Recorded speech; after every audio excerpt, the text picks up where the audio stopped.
should be kind of fun getting close to that problem. Now, Pete, if you're referring to my employer, Miss Penelope Brittingham Peabody, you're drawing the wrong conclusion. Oh, sure, boy. This is strictly business, understand? Absolutely.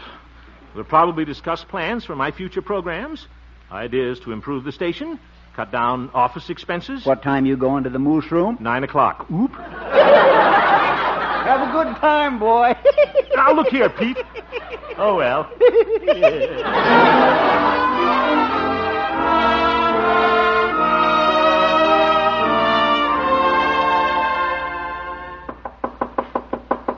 is it? It's Harold. Oh, come in. Good evening. Good evening. Well, here I am, Penny. All ready for a little night work. Yes, I'm... Why, Harold, you're wearing a tuxedo. What? Oh, yes. Well, I might be going out later on. Oh, I see. Well, shall we get started on our work? Yeah. The quicker we get started, the quicker we get through. That's right.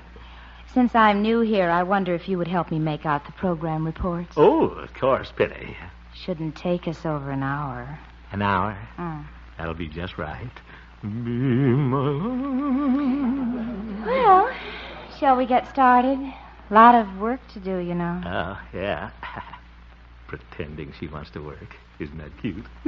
Well, I can go along with a gag. Harold, would you check these as I read them off? Hmm? Monday, 6 a.m., weather reports. Check. 6:15, news. Check. 6:30, recorded program, Rhythm and Romance. Check.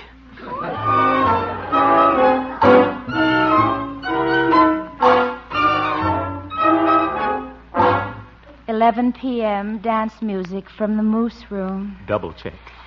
There, we're all through. Only took us an hour and 15 minutes. Check. Excuse me. I'll put the reports back in the file. All right. Well, I guess we've stalled long enough now. Bet she's dying for me to ask her to go out. Well, that takes care of the reports. Thanks very much for helping me, Harold. Glad to do it. Penny, speaking of the Moose Room, I bet there are a lot of couples having a good time down there right now, dining and dancing. Yes, I suppose there are. Harold, I have an idea. Yeah? Why don't we move the files? Huh? I think they'll look much better over against this wall. Yes. Oh, yeah. You can start on the A to F file. Okay.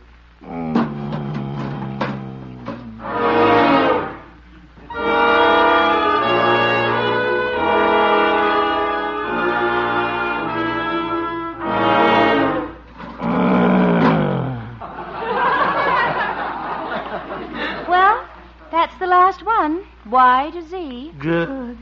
Harold, you should have taken off your tuxedo coat. It's all out of shape. So is Harold. You know, I'm tired of being cooped up in this stuffy office, aren't you? I sure am. Why don't we get out of here? Yeah. Where should we go? Let's go up to the stock room and take inventory.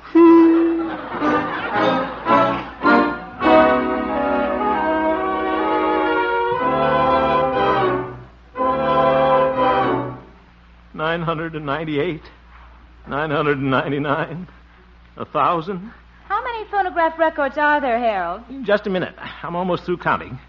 1,001, 1,002, 1,003, 1,002. Well, that's it. Penny? Yes. Getting kind of late, and we worked pretty hard. Don't you think we ought to relax now? Maybe go dancing at the Moose Room? Harold, I never go dancing. What? I have no time to be a social butterfly. What? My motto is work, work, work. But, Penny, look, it's almost midnight. Harold, don't be a clock watcher. Clock watcher? I have great plans for this station. We're going to make things hum. We are? Yes. From now on, we'll come to work an hour earlier. Eve? To make up for that, we'll all work an hour later. How's that? We'll have longer reports Zoo. and shorter lunch hours. Zoink. Harold, where are you going? I'm going home before it's time to come to work.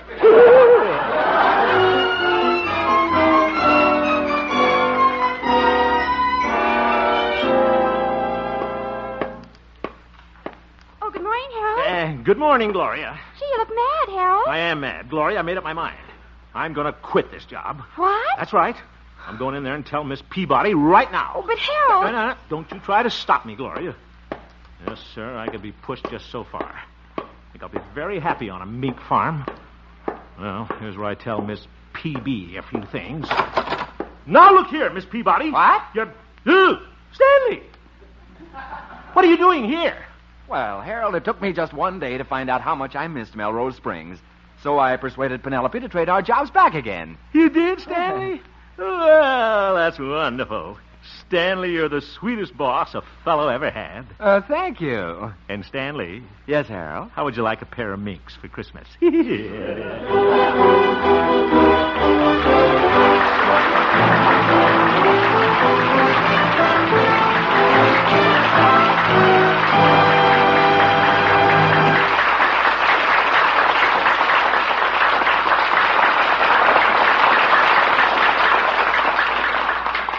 Here again is Harold Perry. Yeah, thanks, Bob Lamont. And now for our Honesty Award of the week. Harold? Yeah. Yes, Gloria? Did you and Kirk Douglas and Sheriff Fiskaloo select a girl candidate?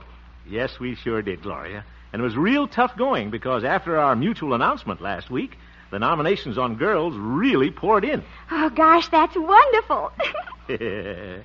I like girls, too. Mrs. Florence Alexander of Kokomo, Indiana, wrote to us about... Well, here.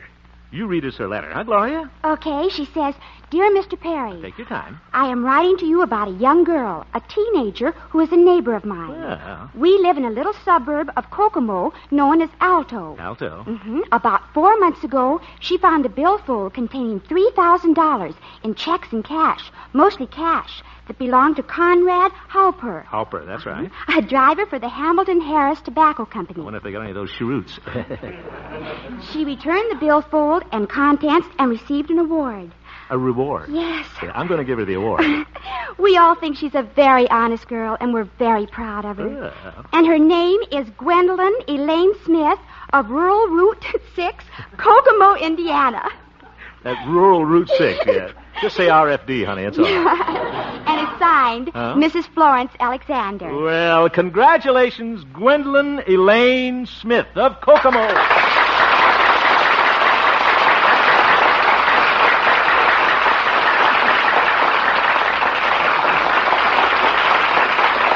I hereby dub you Honest Gwendolyn.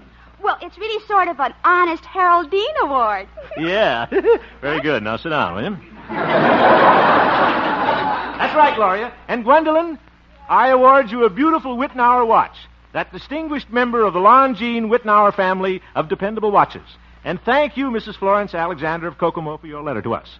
Radio friends, if you know of some outstanding deed of honesty done by some boy or girl, please write and tell me about it. From the letters we receive, one outstanding deed of honesty will be selected each week, and the deserving youngster will receive a beautiful Whitnauer watch. We feel this recognition will encourage honesty in others and help combat juvenile delinquency. Send your letters to me, Harold Perry, Columbia Broadcasting System, Hollywood 28, California. Thank you. You have just heard the Harold Perry Show, Honest Harold. The supporting players tonight included Jane Morgan, Parley Bear, Olin Soule, and featured Gloria Holliday as Gloria, Kathy Lewis as Penny, and Joseph Kearns as Old Doc Yak Yak. Norman McDonald directed, and the music was composed and conducted by Jack Meakin. Honest Harold, created by Harold Perry, was written by Gene Stone and Jack Robinson. Who are they? George Jessel is Bing Crosby's special guest tonight. So for a wonderful half hour of spoofing and song... Jessel, huh? Stay tuned now for Bing's show, which follows immediately on many of these same stations. Bob Lamont speaking. This is CBS, where you meet Mr. Keene, tracer of lost persons, every Thursday night, the Columbia Broadcasting System.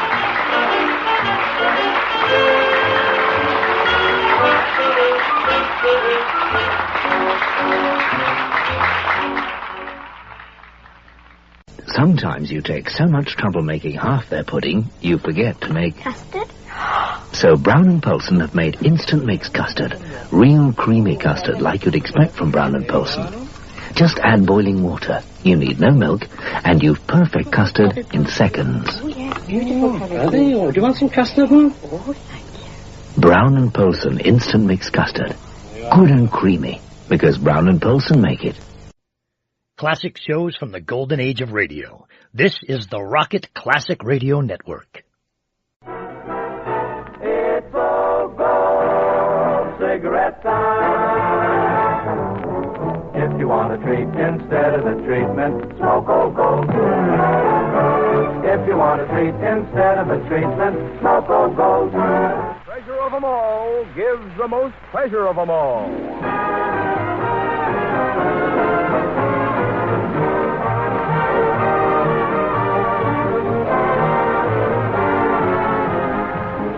This is Marvin Miller, ladies and gentlemen, speaking for the makers of Old Gold cigarettes, who are pleased to present the 30th in a series of new programs with Carmen Dragon and his orchestra, starring Metro-Goldwyn-Mayer's lovable Frank Morgan, the genial Don Amici, and charming Frances Langford, who sing...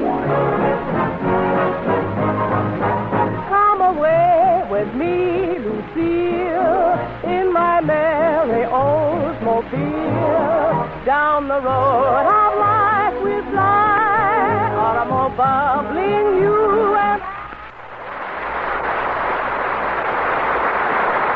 Thank you, ladies and gentlemen, and good evening. Pardon, Don. What is it, Simon? Well, last week you told me to stick to my music and forget about telling yonkers, and I disagreed with you, remember? I remember. Well, I asked my wife, and she thinks you've got a good point. Oh, she does? Yeah. Then I used my head, and I think I got a good point, too. That's for sure. So I combined the music with the yoker, and what did I get? What? A musical yoker. Oh, no. Boys, let me have a chord. A modest sword swallower married an inflated balloon dancer, and right after the ceremony, he left her flat.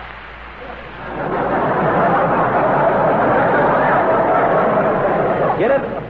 Hate it. I'm only trying to make your job easier, Don. I even got you a guest for tonight. A guest? What does he do? Huh? What does your guest do? I forgot to ask him. Oh, fine. Where'd you find him, Carmen? Well, he was hanging around the stage entrance, and I thought to myself, why not ask him if he's interested in being a guest on our program? So I did, and he was, and here he is. Say hello to Mr. Amici, Mr. Don't know his name either, huh? Well, I had to save something for the interview. What's your name, buddy? Gordon. Buddy Gordon. Fine. Now, just stand a little closer to the microphone so you'll sound better, Mr. Gordon. He sounds better than you do. Mr. Gordon... Hey, cut it out. He's my guest, boy, and I'll do all the interviewing, boy. Oh. Well, go ahead, boy. Okay. Now, Mr... What'd you say your name was, Buddy? Buddy. That's fine. You got any questions you'd like to ask him, Don? All right, Carmen. Mr. Gordon, would you mind telling us what your occupation is? Not at all, Mr. Amici. I'm a process server. A process server? Well, that sounds interesting. And you took the evening off to come down here and see our show, huh? Well, not exactly. I've got a summons to deliver to one F. Morgan. F. Morgan? Well, guess I'll be going home now. Come back here, Carmen.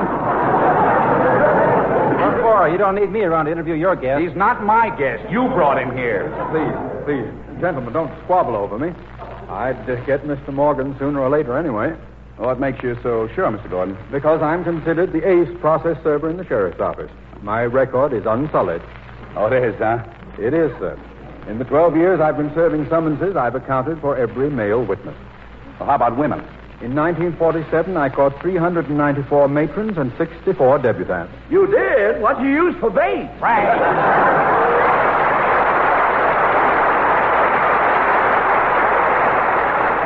Any man who can hook all those dames. Frank, no dames. Why don't you go home? Home? I can't go home, Dodger. I'm being shadowed.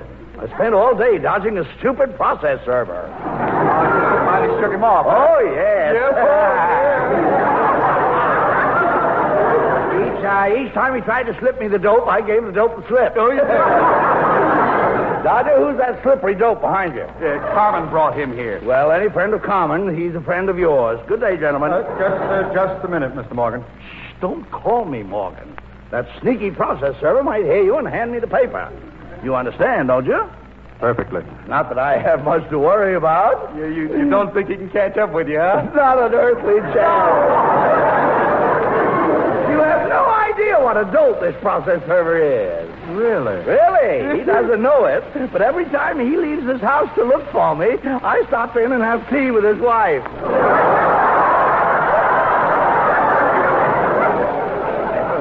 What? Oh, you should see her. First time I ever had tea with lemon with a lemon.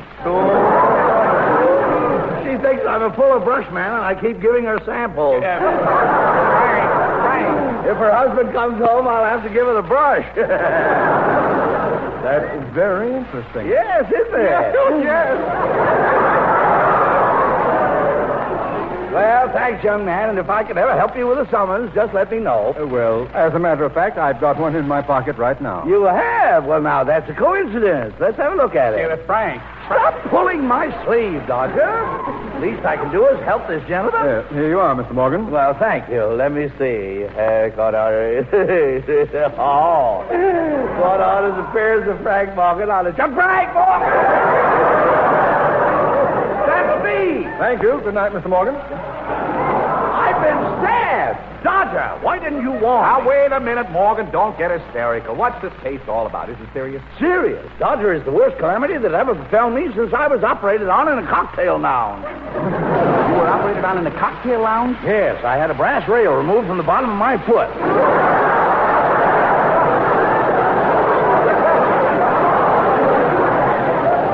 Another story. So what about the stump? Well, I was driving to the studio last Friday at a moderate rate of speed, accompanied by an old friend. Oh, yeah. Charming thing whose acquaintance I made at a bus stop.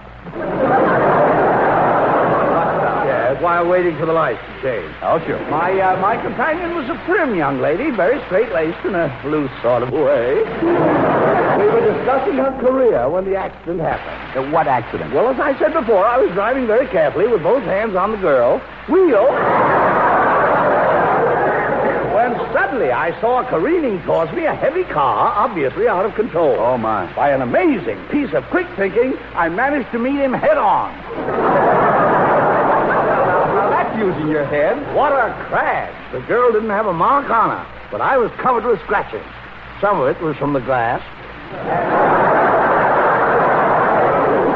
has the audacity to sue me. Well, it sounds to me like the girl has a legal claim, Frank. You better get yourself a good lawyer. Poppycock, I'm going to handle this case myself. I'll secure a writ of replevin, and after a process verbal, I'll distrain the litigant and have the assumption declared void. Do you know anything about law? Are you serious, Dodger? The great hall of Old Bailey in London still echoes with the eloquent pleas made by the renowned Frank Morgan, K.C. K.C.? You mean you were a King's Counsel in England? I was, my boy. I was the first barrister to hold diplomas from the two famous legal colleges of Crimpus and Chisling. Yes, I graduated cum laude from Crimpus and took a postgraduate course in Chisling. At 22, I became a King's Counsel. Why don't you stop it, Frank? You're not talking to some half-witted schoolboy. I'm not? There isn't a soul in the world who believed you were a lawyer unless he was a thick-skulled young bumpkin from the sticks. I don't want to intrude, Don, but I believe Mr. Morgan. Well, it's that thick-skulled young bumpkin from the stick. Pull up a stick and rest your thick bump, Skunky. Pardon? Frank, I refuse to stand here week after week and watch you lower the dignity of Marvin Miller. Well, I'll stand here and you lower it. Mr. Morgan, I don't want to bother you. Well, you do, you know. I'm sorry, but I overheard you discussing law, and I've studied the legal profession for years. Right now, I'm wrapped up in 3 champerty suits. Really? I thought you got those bulges from stuffing turkeys up your vest. Had enough, Marvin? I told you this faker doesn't know anything about law. Nonsense. For generations, the Morgans have been fixtures at the bar. I know. Beginning with my grandfather, Shyster Morgan, down to my Uncle Vagrant and my Aunt Pickpocket. Your Aunt Pickpocket? Yeah, the dippy old snipe. Always lifted her own poke when she was jugged. What a wonderful family. Yes. While I was still in my swaddling clothes, they schooled me in the honorable profession, and I soon rewarded their confidence in me by winning my first case. And what was it? The principals were an itinerant tinker and a wealthy chambermaid. Oh. She had married the tinker and drawn a will in his favor. Later, she regretted her action, and after working with the stubborn maid for 6 hours, I managed to break her will.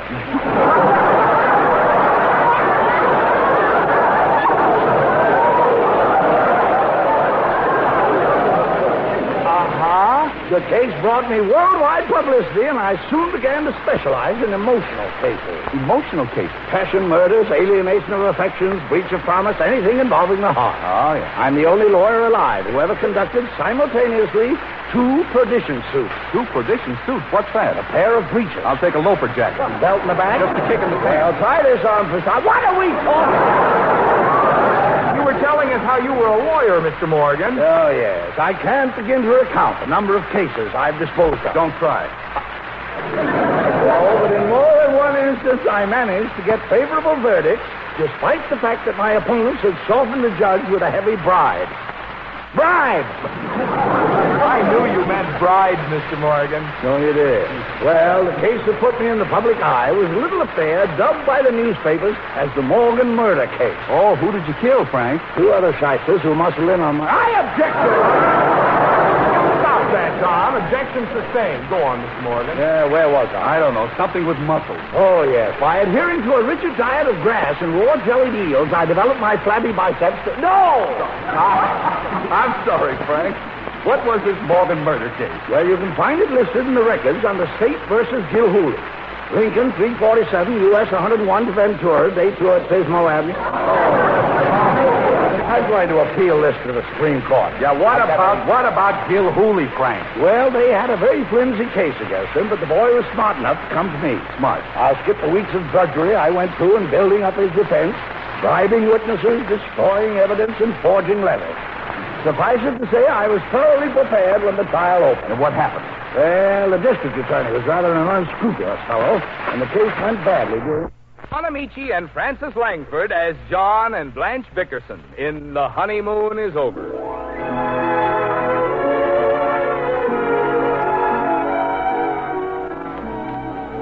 Two 2:00 in the morning finds the Bickerson automobile straining under the additional weight of a house trailer, moving in the general direction of Yellowstone National Park. This is John Bickerson's first vacation in 7 years, and his wife, Blanche, is determined to see that he gets a good rest. They've been driving steadily for 9 hours. Listen. John, No, don't slump like that. I'm not slumping. You are, too. Your eyes are almost closed, and your head keeps lolling on my shoulder. Well, I'm sleepy, Blanche. I can't drive anymore. You're not driving, I am. I haven't touched the wheel for the last 8 hours. I've driven all the way since we left that gas station in Bakersfield. What are we doing in Bakersfield? You and the car got tanked up at the same time. I'm warning you, John Bickerson. I'm not going to stand for your conduct much longer. I'm growing old having to battle with you because of your acts. What do you think I am? Old battle axe. What? You put out the lights, Blanche. What are you talking about? I don't know. I'm not listening. Drive careful, Blanche. Good night. I wish we'd never started on this trip. I won't shush. You've got no right to treat me like a truck driver. You haven't been 1 minute's help to me. I don't know where we're going. I can't understand these dials on the dashboard. I'm telling you now, John, if you fall asleep once more, I'll run out of gas. Oh, you say it, but you won't do it. That settles it. I'm not going to drive another step. Well, pull over to the side. You can't stop in the middle of the highway. You're blocking traffic. Oh, all right. It won't start. Let me see that gas gauge. Empty. Why didn't you tell me we were running low? I told you I didn't know anything about it. Well, there's no use sitting here. There's only one way to get this outfit over to the side of the road, and that's by pushing it. Now, don't touch a thing until I tell you. Okay, Blanche. I can't even budge it, John. You come out and push.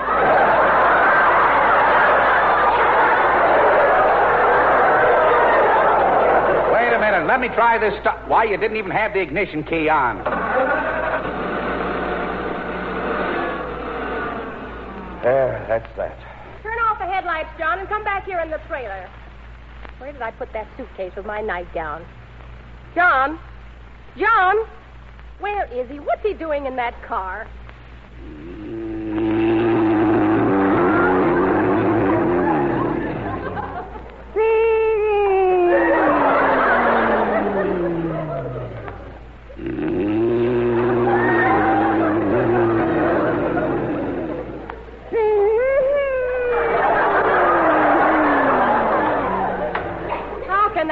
Sleep with his head in the glove compartment.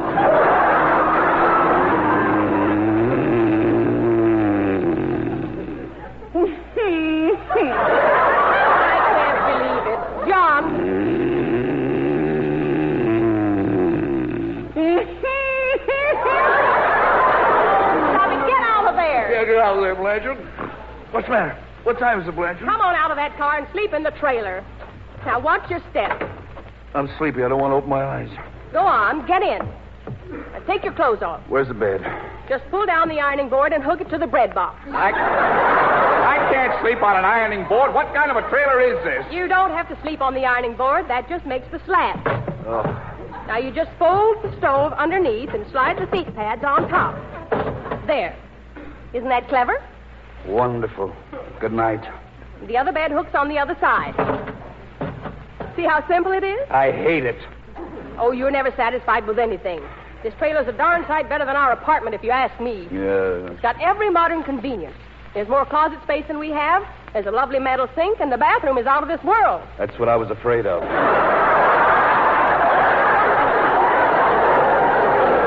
Blow out the candle, Blanche. It's not a candle. It's an electric bulb shaped like a candle. Well, turn it off and go to sleep. Oh, I've never been so tired in my life. Well, if it won't trouble you too much, I'd like to get out of my clothes. Would you mind unzipping my back? Back up. Thanks. Here's the zipper. Well, I couldn't help it. The darn thing came off in my hand. Why don't they sew it on tight? I'm going to take it back to Madame Selma's and get a refund. Then I'm going out and buy some real clothes. Oh, you got plenty of clothes. I have not. You have, too. You spend a fortune on clothes. How can you say that? All I own is this dress and that red dinner gown. And I got that gown for a ridiculous figure. Well, you were fatter then. I'm talking about the price. Don't you go babbling about me spending money for clothes. Is it any crime that I need a new dress? You always need a new dress. When I married you, you didn't have a rag on your back, and now you're covered with them. It's true, though. All I've got is rags. And you scream your head off if I buy one dress a year. In another 2 months, I'll have absolutely nothing to wear around the house. Then what'll I do? Pull down the shades.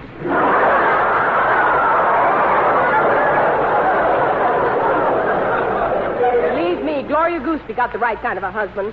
That Leo gives her everything, and he never squawks. Leo covers her with diamonds and bundles her in furs.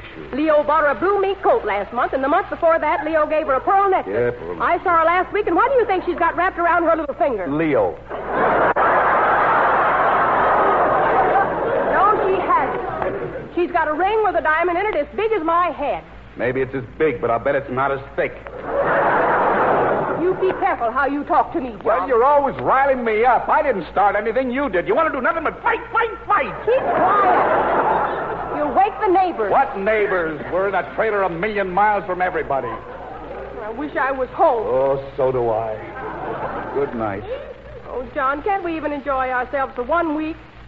I didn't mean to start anything. Well, get to bed. I'm so tired, I don't know what I'm doing. All right. Well, hand me my cold cream from the overnight bag, will you please, John? It's right under your bed. How do you jam all this stuff into one small bag? Hairnets, bobby pins, slippers, stockings, bathrobe. Here's your cold cream. Thanks, dear. What's this? Since when do they put fur on them? All earmuffs have fur on them. Oh, they're earmuffs. Are you ready for bed now?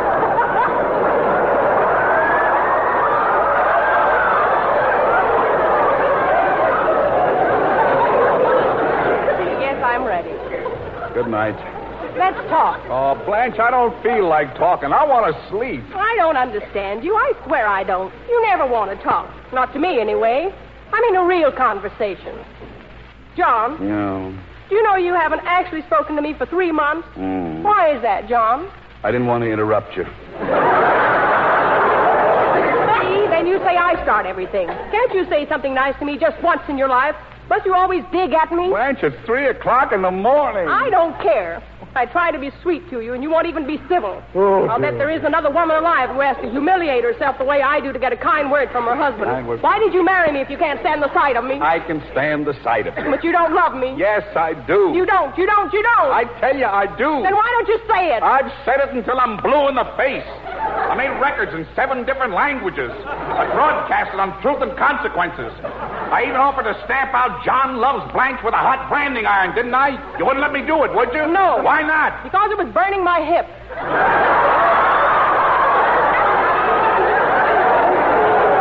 Well, if you can't stand a little pain, don't keep asking for proof of my love. I'm going to tell you for the last time, Blanche, no man ever felt about a woman the way I feel about you.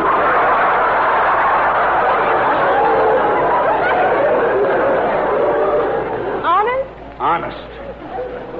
Do you really despise me? You know I do. Please don't start that all over again, Blanche. Well, I can't help feeling that... What was that? What was what? Outside the trailer. I thought I heard somebody prowling around. Get up and look, John. Oh, there's nobody there. You left the keys in the car. Why don't you get up and look? There's nothing to look for. That proves that you don't love me. You once told me you'd face death for me, didn't you? Yes.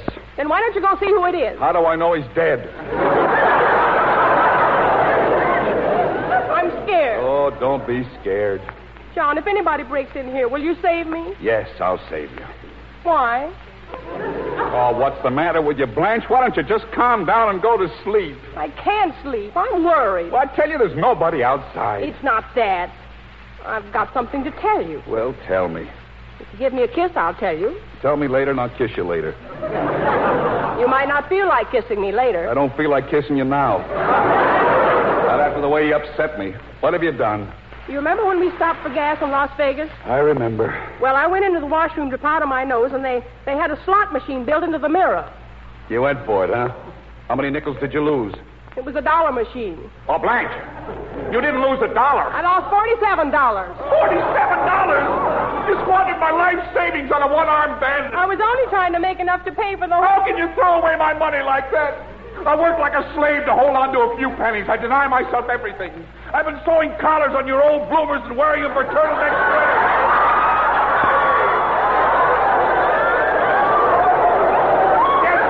Yesterday I took a bite out of my own leg to save on lunch.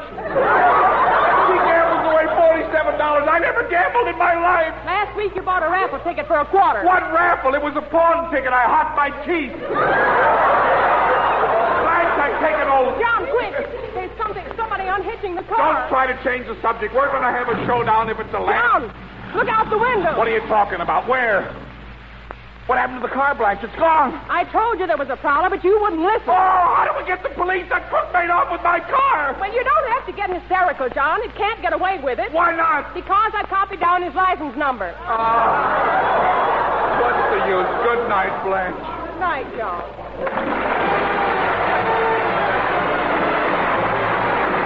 Well, that's what's the lid on the 30th Program About You series for Old Gold Cigarettes, written and directed by Phil Rafferty. Hope you'll be on hand next Friday night for Frank Morgan, Francis Langford, and Carmen Dragon in the orchestra. This is Don Amici saying good night and good smoking with Old Gold. Frank Morgan appears through arrangement with Metro-Goldwyn-Mayer, currently releasing Frank Capra's State of the Union, starring Spencer Tracy, Katharine Hepburn, and Van Johnson. Remember, next Friday at Old Gold time, it'll be Frank Morgan, Don Amici, and Francis Langford with Carmen Dragon and his orchestra, brought to you by P. Lorillard Company. Don't forget, every Friday night on CBS, it's fun for the family. Stay tuned now. Lemsip is a complete cold treatment. It's made to help lift headache and feverishness, clear your stuffy nose, soothe your tickly throat, and bring you warmth and comfort. Lemsip, a complete cold treatment. Ever been riding on a varnish stick? Read what it means in Meccano magazine. Build yourself a radio-controlled powerboat. Full-size plans are free with Meccano magazine. Packed with model planes, trains, and cars. Meccano magazine. Out now, 1 and 6.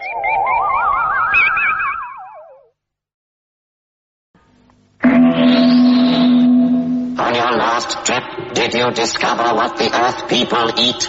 They eat a great many of these. They peel them with their metal knives. Boil them for 20 of their minutes.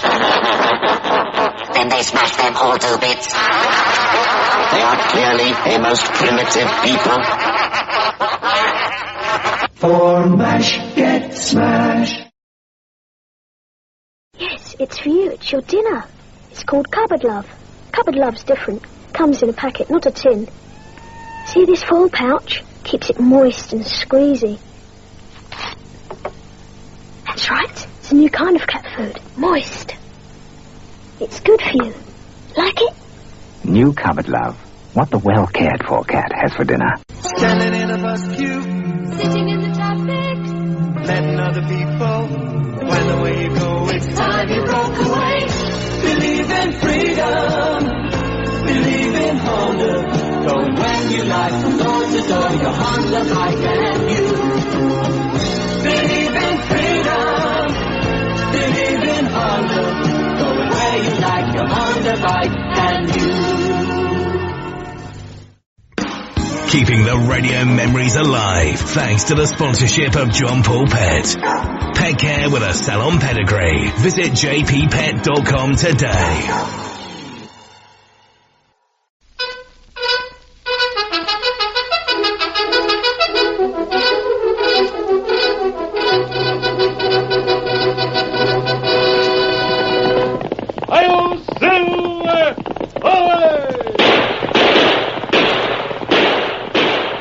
Fiery horse with the speed of light, a cloud of dust, and a hearty hi-yo Silver, the Lone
With his faithful Indian companion Tonto, the masked rider of the plains led the fight for law and order in the early western United States. The stories of his strength and courage, his daring and resourcefulness have come down to us through the generations.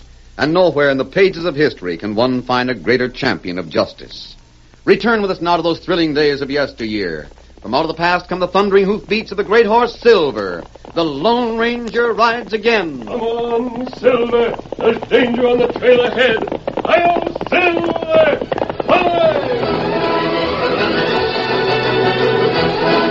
The rising sun climbed over the ragged peaks of Chimney Range and flooded every corner of the valley with light. Like a giant broom, it swept purple shadows away and melted the morning haze. It outlined the bleak foothills where tiny puffs of gray smoke rose from the iron stacks of smelters, and ore cars crawled along narrow-gauge tracks. On the opposite side of Rainbow Valley, a horseman galloped at top speed along a winding mountain trail. It was quite apparent that he was oblivious to the beauty of a western sunrise, and that he was intent upon reaching the town of Bristow as soon as possible. In fact, the horseman's mind was so preoccupied with thoughts of his destination that he failed to note the trail over which he was passing. That was a mistake, because suddenly, as he rounded a hairpin turn, overlooking a steep precipice, he sensed rather than saw the slender wire that was stretched taut between two boulders on either side of the trail.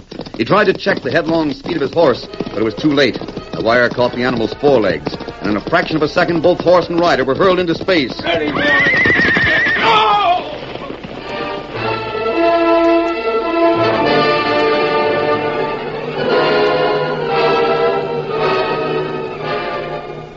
A few moments later, a powerful white stallion and a paint carried their riders along the floor of Rainbow Valley. Astride the stallion, there rode a lean-hipped, broad-shouldered man who wore a black mask. His companion was a stoic-faced Indian whose restless eyes scanned the trail ahead. It was the Lone Ranger and Tonto. Kemosabe, what's that side trail? Where, Tonto? Ahead by Cottonwood. Oh, yes, I see what you mean. Come on, Silver. Head him up, Scout. Ho, Silver, ho. Tonto, ho. It's a man, Tonto. And a horse. They're both dead. Let me see. A broken neck. He hasn't been dead very long. Strange that he should have... Kemosabe. See that trail? Up high there. Him fall. That's right. There is a trail up there. His horse must have slipped. It mountain trail and plenty steep. Yes, but it's unusual for a horse to... I wonder who this man is. Maybe there are papers or... Here, a letter. It's not sealed. Paper tell man's name? Yes, Tonto, it does. It's signed by the governor of the state. Listen. Mr. R.C. Colvin, Bristow. Dear Mr. Colvin, in answer to your recent and urgent request for additional law enforcement officers in your territory, I am sending the bearer of this letter, Mr. John Bart. Mr. Bart is the United States Deputy Marshal, and I'm sure he'll be able to track down the cattle thieves you speak of. Sincerely yours. Him lawman, huh? Yes, Tonto. A lawman who has been accidentally killed on his way to an important job. And what we do? First, we'll take the body back to the last town we came through. Oh, that's plenty far. 1 day's ride. And we'll come back here and go on to Bristow. Mr. Colvin, the man to whom this letter is addressed, is evidently having trouble with cattle rustlers. We may be able to help. The Lone Ranger and Tonto returned east with the body of John Bart. That night they rested their horses and slept in preparation for the long trip back to Bristow. At the same time, in the Rainbow Valley ranch house of Frank Clemens, a special meeting had been called. Well, men? Right.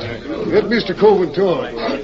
I guess all of you know why we're here at Frank Clemens' place. He's got a herd grazing in the north end of the valley. He wants to get it into Bristow. That right, Frank? I figure we can help each other. What Frank means is this, boys. The only way to beat these rustlers who are robbing us blind is to gang up the same way they do. Tonight we'll take Frank's cattle into town. Tomorrow night we'll help Sam Tanner or any of the rest of you. That plan all right with you, Sheriff? It was me who suggested it. How about the rest of you? All right. Say, Frank, where's Brad Wilson? Brad, he's around someplace. Must be out on the porch talking to Barbara. Well, this is a fine time to be sparking. Call him in. That'll do anything the rest of us agree to. That isn't the point. He's a ranch owner here in the valley. Call him in. Colvin, don't get on your high horse just cause Brad's talking to Barbara. You asked me to take charge of this meeting. Call him. Well, if it'll make you feel any better. Hey, Brad. Yeah? You better come over here. I guess all you gents know Barbara, my daughter. Of course they do. I know everybody, Paul. Hello, Barbara. Howdy, fellas. Hello, Colvin. You hear anything? Yes. I heard you weren't riding the border today. I told you I didn't think it was necessary. I can't jump every time you crack a whip. You weren't on your ranch today. Suppose I take that as meaning you went across the border to tip off the rustlers about what we're doing tonight. Suppose you do. I'll pound the lion thought right back in your head. You're running off all the time. Looks mighty queer. Sometimes looks are deceiving. Are we going to move my herd tonight, or do the rest of us have to stand here and listen to you two argue? Yeah, let's get down to business. I'd sure like to know how them rustlers are covering things up across the border. You can follow the trail a ways, and it just vanishes into thin air. You ought to have some ideas, Sheriff. I'm doing the best I can. I ain't got no jurisdiction across the line, you know. Which isn't doing us any good. Now, let's go through with our original plan. We move one herd out every night.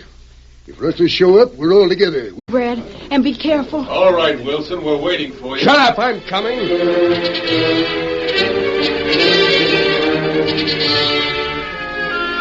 Under a tawny moon that hung like a copper disk in the sky, giving off little light, the mounted ranchmen headed for the north end of Rainbow Valley.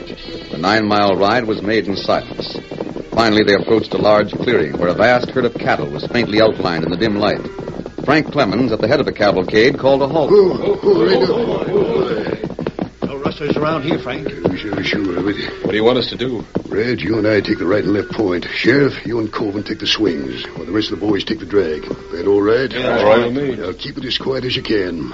Remember, a steer's a mighty nervous critter. Maybe we ought to scout around first, Mr. Clemens. I haven't got time, Brad. Now take it easy. On your way, boys. Come on, get up. All right, Brad. Get up there. You know, Mr. Clemens, I've got a hunch that maybe... Hey, what the... Rustlers. Trying to stampede the herd. We've got to stop them. Come on.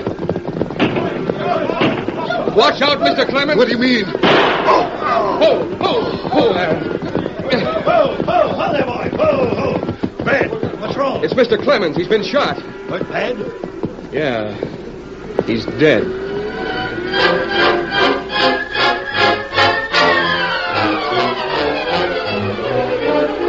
A few hours later, just as the sun again topped the peaks of Chimney Range, the Lone Ranger and Tonto rode into the northern end of Rainbow Valley. As they dipped into a shallow ravine that crossed the main trail, they were startled by the sound of a rifle shot that cracked sharply and ricocheted on a stone behind them. What's going on? Hold on. Got a posse of 6 men covering you, so don't try any tricks. Do what he says, Tonto, until we see what this is all about. Outlaws, huh? I figured as much. We're not outlaws. As the sheriff of Bristow County, I'd say you were. That mask you're wearing was all the evidence I need. You're under arrest. Who do you think we are? A couple of rustlers from the other side of the border. Well, you're mistaken, Sheriff. I don't think so. Close in, boys. We'll ride herd on these jaspers till we get back to town. I'm looking for a man named R.C. Colvin. You know him? Maybe. What do you want to see Colvin about? I'd rather not answer that question. You might change your mind once you're in jail. Is the jail in Bristow? What of it? We were on our way there anyway. Sure. You can see the town from behind bars.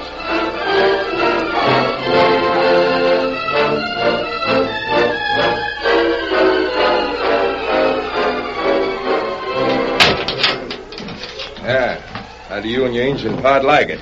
Will you take a message for me to Mr. Colvin? I don't run errands for outlaws. Aren't we entitled to a legal trial? We ain't got no use for hombres like you in this state.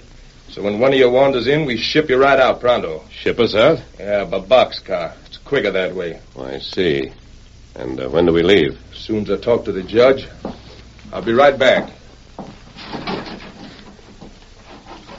Tonto, when he comes back, I'll try to make a break. But I want you to stay here. Why Tonto stay? Did you notice? When he brought us back here, we passed 3 other cells. Lawmen have plenty prisoner. Yes, there must be 12 or 14 men in those cells. Bristow, bad town. No, it doesn't make sense.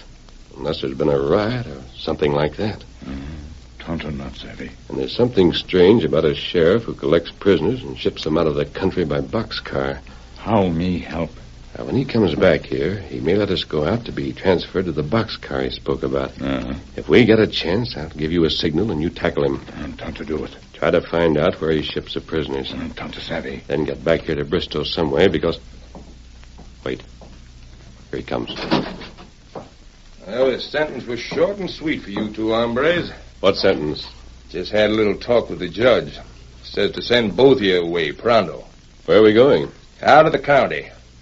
Told you before we don't have no use for varmints like you in Bristow. Well, are the other prisoners going too? The whole pack of you. Well, I guess we can't help ourselves, Tonto. I'll say you can't. My guns.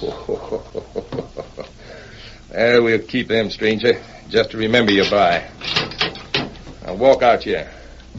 I'll put the cuffs on you. Can I talk to the judge? All right, Tonto. You got him. What are you trying? Hold him, Tonto. Hold him. Locked, but I can... There, Silver! Steady, boys, steady. Come on, Silver!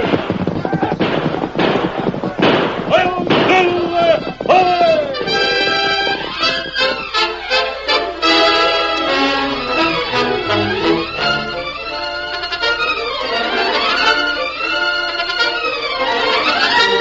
The curtain falls on the first act of our Lone Ranger story. Before the next exciting scenes, please permit us to pause for just a few moments.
Now to continue our story.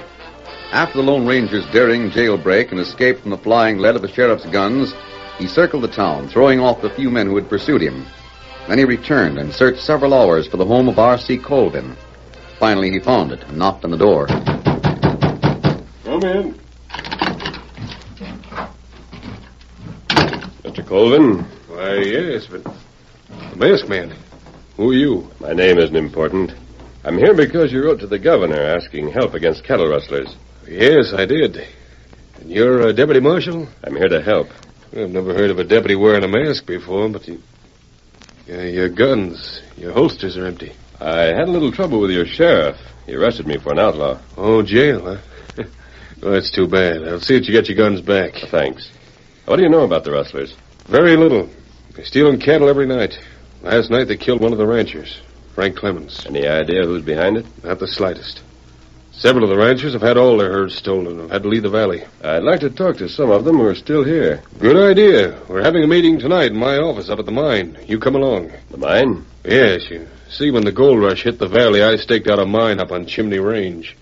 I divide my time between there and my ranch. I see. Come on, we might as well go up there now. The masked man, accompanied by Mr. Colvin, picked up his guns at the sheriff's office, even though the lawman was nowhere to be seen. Then they mounted their horses, and Colvin led the way toward Chimney Range. As they approached it, the Lone Ranger noticed many lights along the face of the mountain, and there were jagged scars where roadbeds for ore cars had been cut. Colvin led the way to a set of tracks where a sleepy-eyed mule was hitched to an ore car. Oh, Silver, steady. Might as well leave our horses here and ride this ore car. It's easier. Steady, big fella. Stay here, Silver. Wait for me. What'd you say? Oh, I was talking to my horse. Talking to you? Oh. Well, you're certainly one of the oddest deputy marshals I've ever seen. Well, here we are. Climb in. All right, donkey. Get along.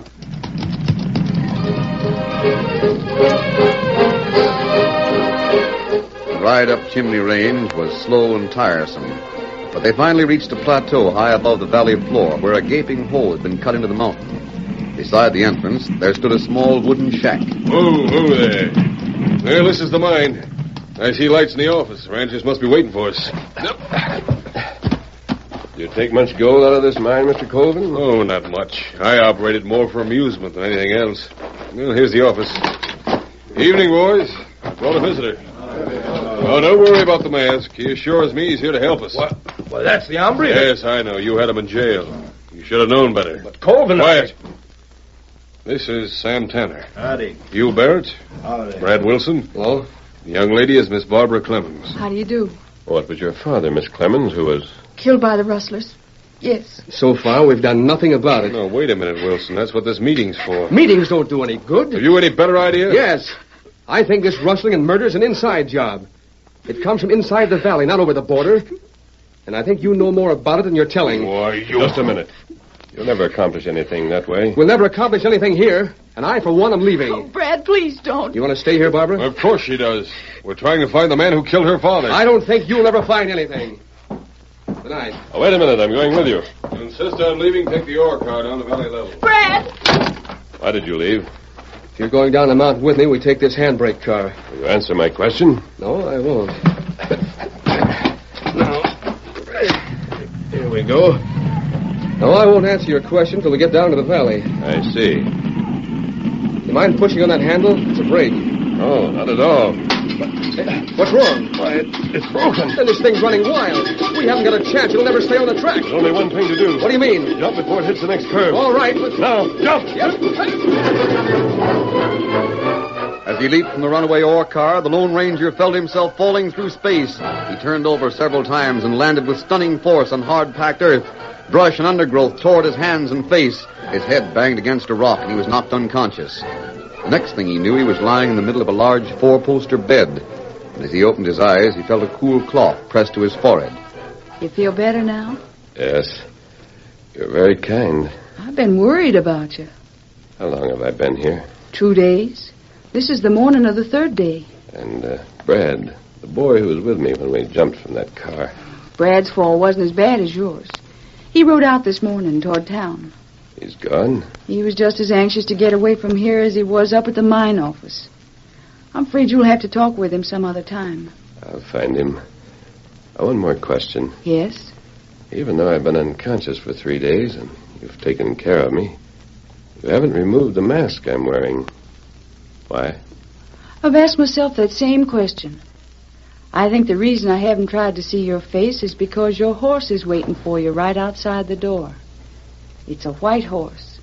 almost silver. And the bullets in your gun belt, they're silver, too.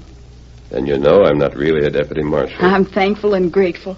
If anybody can help us here in the valley, it's you. Who do you think is responsible for all of the trouble? Oh, I don't know. Sometimes I can't help but believe that Brad knows more than he's telling. But then, if he really has anything to do with it, Don't jump to conclusions. Personally, I think Brad's all right.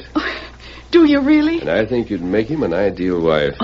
Will you get silver for me? Of course. I'll have to hurry. There's a lot to be done. As the Lone Ranger rode toward the town of Bristow, he kept a sharp lookout for his Indian friend Tonto. 3 days had passed, and Tonto hadn't returned. Where had he been sent? It was but one of 100 questions for which there seemed to be no answers. Then suddenly, a silver lengthened his stride across a broad slope that was dotted with tiny fir trees. The masked man sighted a figure crouched behind an overhanging rock. He reined up quickly. Oh, Silver, boy, steady. Ooh, steady, big fella. Now, wait here, Silver. I'll be right back. Well, Brad, maybe we can continue our conversation now. What? You? I didn't see you come up. Well, this is an odd place to be digging with a shovel, Brad. What's the idea? Oh, nothing much. Well, you can tell me. Well, all right. I haven't been able to do anything alone, so I might as well tell you. What is it? Maybe I've been trying to be too smart, but... Well, I don't like R.C. Colvin. And what does that mean? He owns a gold mine. A lot bigger gold mine than it appears to be. Colvin's a rancher, too, isn't he? Yes, but about a month ago, I hit upon the theory that all this rustling here in Rainbow Valley was for the purpose of driving all the ranchers out of here. Why? Because of the gold. The gold's on Chimney Range, isn't it? That's what I thought for a long time, until I started digging. Now I know the answer. What? There's gold here, too. Gold in every inch of this valley. It's placer stuff from the roots down. Does that prove anything against Colvin? Well, no, it doesn't. But I've tested every spread in the valley. The richest one I found belongs to Frank Clemens. Or it did before he was killed. I see. Do you have any idea who killed Clemens? Colvin was there, but there was a lot of confusion. Could have been anyone. You may be on the right track, Brad, but we'll have to prove it. We? You mean you'll help? That's why I'm here. Now... Wait. There's someone over there behind that draw. I just saw them move. Where? Right there! Ty! Wait, Brad. That's a friend of mine. Ty! I don't understand. He'll be over here in a minute. Tonto! Tonto trained a long time. Tonto, this is Brad Wilson. I'm sorry I shot at you. That's all right. Tell me, did the sheriff ship you out of town in the boxcar? But me not leave town. What do you mean? Sheriff put Tonto and other men in big car. Then locked door. Iron horse move car. After a long time, door open. The sheriff opened the door? Where were you? In heap big cave in mountain. Cave run through mountain. Other end over border. A cave that runs clear through the range? Then that's the way the rustlers have handled the cattle. Plenty cattle up there. Alive? No. Men kill 'em. Fix 'em up. Put in cars. A regular slaughterhouse in a cave. No wonder there's no way to trace missing cattle. Did you see Colvin in that cave? Tonto not know him. Where's your horse, Tonto? A scout waited bottom of hill. We'll ride back to the Clemens Ranch.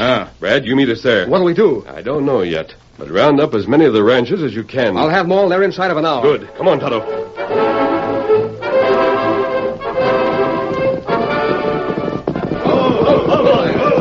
Where's Barbara? She's not here, Brad. Not here? The house has been ransacked.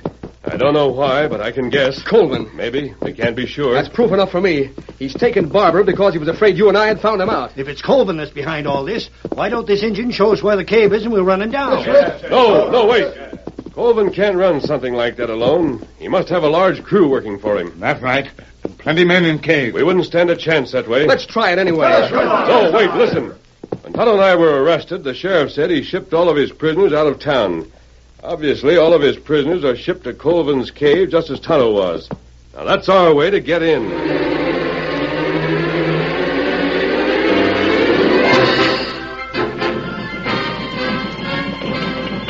Just as darkness descended over Bristow that evening, a freight train ground to a stop at the edge of town.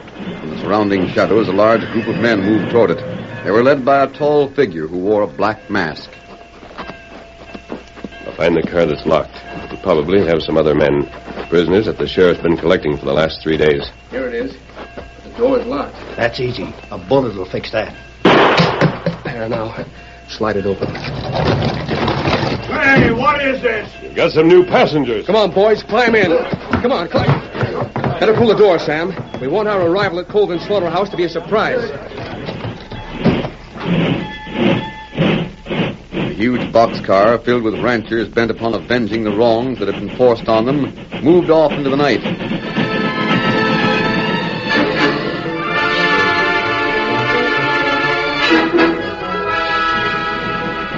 It jolted along for a short distance, then stopped. All right, men. Remember now, no shooting unless it's necessary. Get ready to jump when they open the door. Say, what the...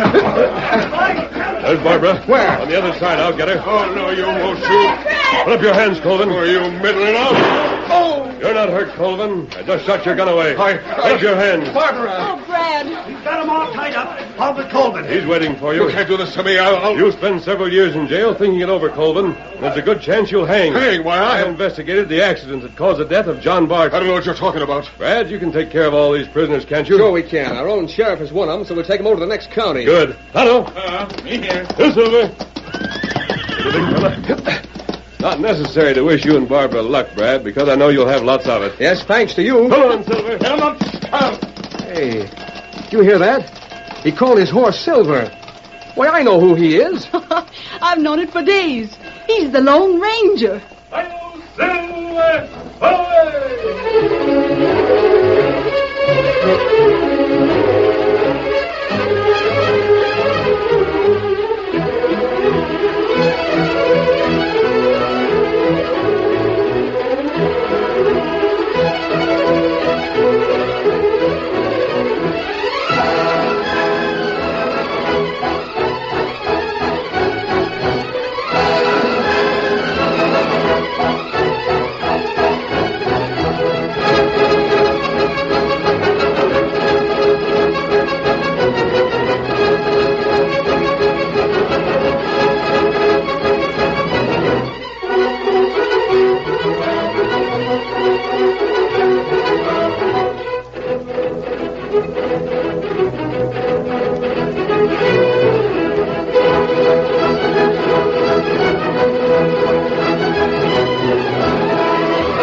The story you have just heard is a copyrighted feature of the Lone Ranger Incorporated.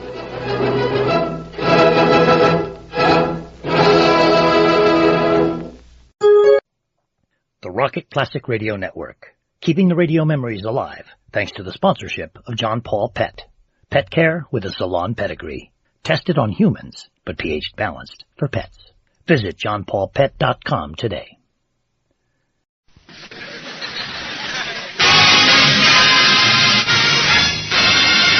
Andy, you know what that music say? Yes, sir, Amos. That music say, good health to all from Rexall.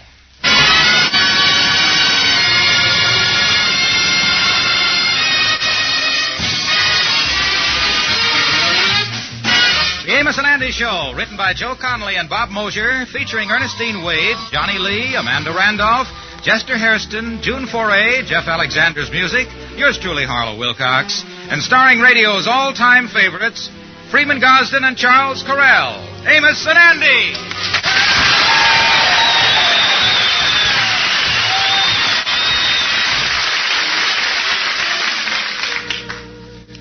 How do you do, ladies and gentlemen? This is Freeman Gosden. You know, the final test of any product's worth is how far the manufacturer will go in backing it up. That's why my partner and I are so truly proud to be sponsored by the Rexall Drug Company. You see, every Rexall drug product is sold under an unconditional money-back guarantee. That's right, ladies and gentlemen. And there is no wrapping and mailing it to the Rexall laboratories. If any Rexall drug product doesn't give you the satisfaction you want, just return it to the store where you bought it, and your money will be cheerfully refunded, no questions asked.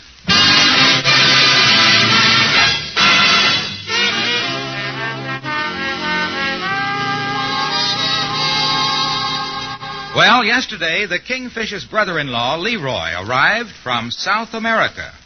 Right now it's dinner time, and the Kingfish, Sapphire, her mother, and Leroy are gathered around the table for a little welcome-home dinner.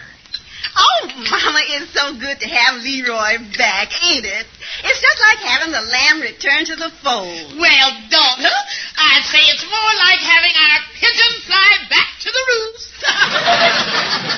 From the way he's eating there, I'd say the vulture was back on the perch, huh? Now, let's not have no fights. Tell us about South America, Leroy. Well, the part I was in was delightful. But, of course, in the jungle, there's some rather fierce tribes. Oh. They say you can get a shrunken head for $50. Well, from the looks of that pinhead of yours, you must have got a $100 job. Very funny. Look who's talking about heads. Why, with that bald head of yours and them jug ears, you look like an ostrich egg laying between two toadstools. Please, folks, all this fighting is ruining my digestion. Oh, that's a shame, Leroy. Yes, sister dear. I wonder if I could have another piece of pie before I lose my appetite. Why, of course, Leroy, and I'll get the coffee, too. Yeah, and I'll help you, daughter. Say, brother-in-law, I wonder if you'd do me a favor. What you want, Goof? Well, I took the liberty of giving the Lodge Hall as my forwarding address when I left South America. And if any letters come, would you turn them over to me? Yeah, I'll turn them over to you. Tell me this, why did you leave South America anyway? Well, the climate didn't agree with me. Oh, the climate didn't agree with you. When you got fired from that job in California, the climate didn't agree with you there. Always the climate don't agree with you. You better get over that. I guarantees when you passes on, the climate ain't going to agree with you there neither.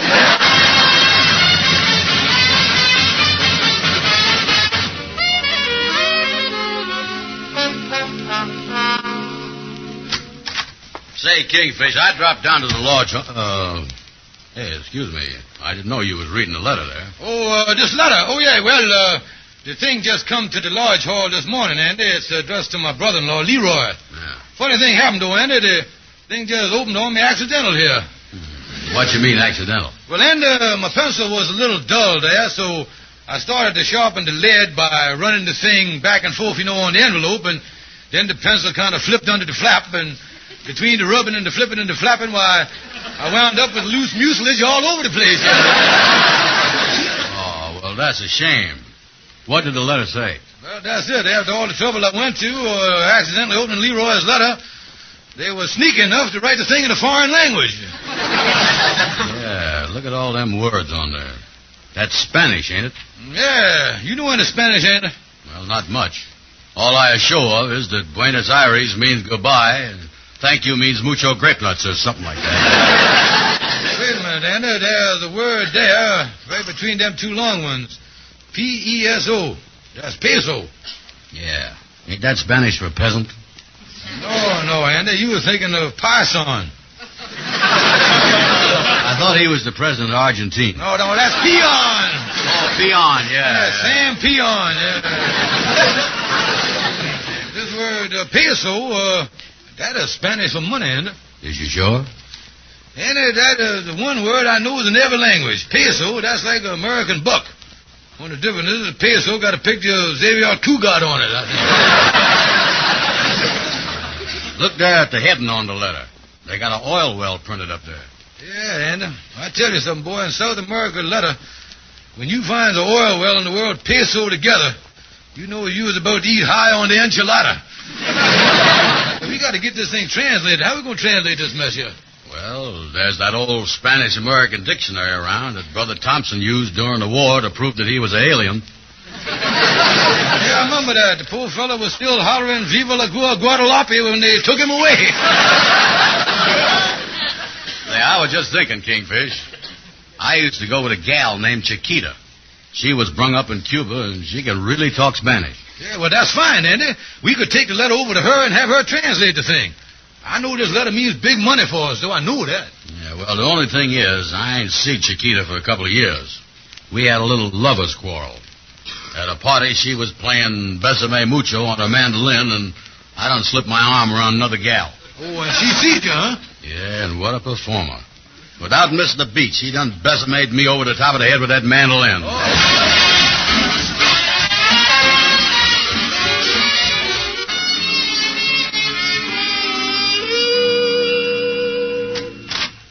Leroy, what you doing here in your bedroom? Just locking up my suitcase, Mama. Oh, you afraid George might get into it again, huh? Yes, Mama. After all, when I got back from that last trip, the dirty crook come in here and swiped all that perfume I smuggled in from Mexico. Well, I'm telling you now, Leroy, if he pulls anything like that this time, he's going to wind up wearing a naughty pine zoot suit, and he ain't going to be a no muta jitterbug either.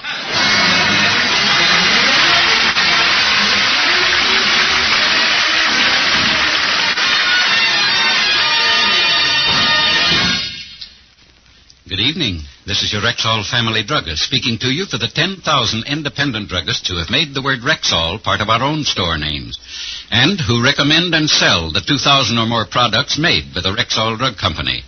Rexall Imai 31, America's all-purpose antiseptic, is a good example. Tangy, amber-colored, Rexall Imai 31 kills contacted germs in seconds, yet will not harm delicate membranes of the mouth and throat. That's why it serves with equal effectiveness as a mouthwash, gargle, breath deodorant, or general household antiseptic. And you get a full pint at the same price as other brands of smaller quantity. Ask for Imai 31 at Rexall drug stores everywhere.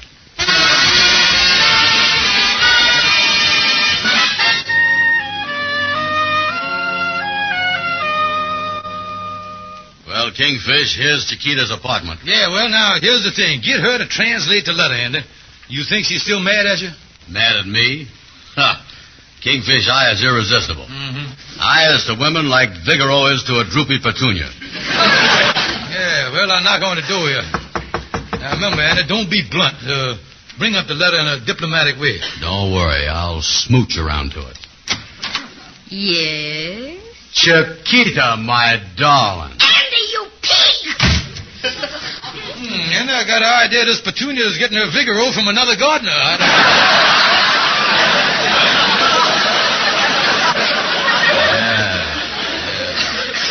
Wait a minute. Let me try this again. What you want, Andy Brown? I tell you, 2 years ago, I never want to see you again. Yeah, but Chiquita, I done come up here to apologize. Oh, that's different. Come in. Thank you, Chiquita. This is my friend, Mr. Stevens. Buenos dias, senor. And how are yourself?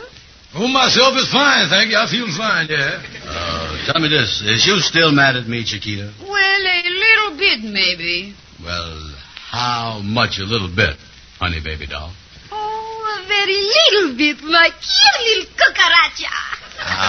Now you're talking, my little Spanish onion. Oh, Andy. Oh. Say, Andy. Yeah, Kingfish? The letter. What letter was that? Tequila, I wonder if you would, use your big fat cucaracha here just a minute. Come on over here, Cougar. Come here. Okay. Now, listen, you dummy.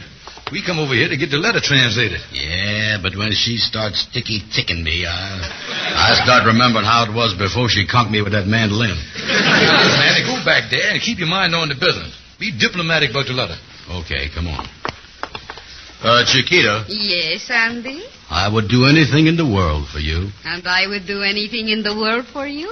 Good. Translate this letter. Diplomatic. Holy mackerel. I think we got another Wyszynski on our hands here. Oh, you want me to translate letter, I see. That is why you make up with me.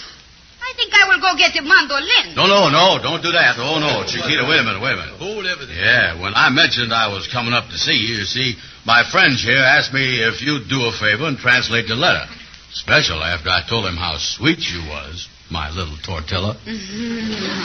That is different. All right, Andy, darling. I will translate. Yeah, here the letter right here. What did it must say? Read that to us right yes, there. let me see here. Señor Leroy Smith, le avisamos que sus acciones en la Compañía Nacional Petrolera ahora tienen el valor de 10,000 pesos. Yeah, she's a great dictionary, ain't she? Yeah, and get a load of that cover, too. Si nos entrega los certificados de acciones, la enviaremos enseguida el valor correspondiente en forma de cheque. Quede usted su atento y seguro servidor. I don't know what that means, but if it's anything like it sounds, I don't know how they let it get through the mail. Never mind that, Andy, but what do that whole mess mean, Tequila? Tell me about that. What it mean? Well, it seems Senor Leroy, she is very lucky. She buy himself some no-good stock for 300 pesos. And now, boom, 1, 2, 3, 4 oil wells she come in. Now, the company, she want to pay her 10,000 pesos for the stock. 10,000 pesos? Well, tell me this, how much is that in cold American cash? Oh, $3,000-$4,000 maybe. Yeah, well, thanks a lot, Chiquila. Oh, but Andy, I think you come up to see Chiquito. You go so quick. Well, if we get another letter, we'll drop around. Cochino, moraño, sin vergüenza. Salte de aquí, lagarto, antes de que te arranco los ojos. ¡Ma, hijo! Yeah, and the best day of the thing to you, too.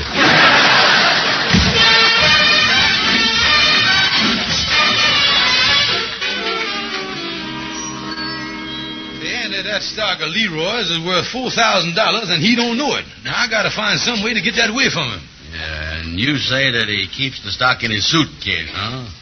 Tell me something. Can't you just lift it out? No, Andy. The sneak keeps it locked, and he keeps the key pinned to his long underwear. I can't get this. Well, if that's the case, maybe you could wait and get the key when he changes the underwear. No, Andy. Who knows what may happen to the stock market by spring? Now, what... Well, maybe you could go... How are you, boys? How are you? Well, Algonquin, Jack Calhoun, what are you doing coming in here with your head down like that and dragging and being so sad, boy? Oh, it's a sad day for me, boys. A sad day. I just come from the funeral of my first cousin, Theodore. Oh, yeah, Theodore. He the one that's captain of the fish trawler, ain't he? Yeah. What happened to him? Well, they was loading a big catch, and my cousin was working down in the hole. All of a sudden, the net broke, and poor Theodore was buried under 500 tons of mackerel. 500 tons of mackerel? That's a sad thing, all right. Yeah, there was a big turnout at the funeral, though. On the way to the cemetery, there was 400 in the procession. 400, huh? Yeah, 42 relatives and 358 cats.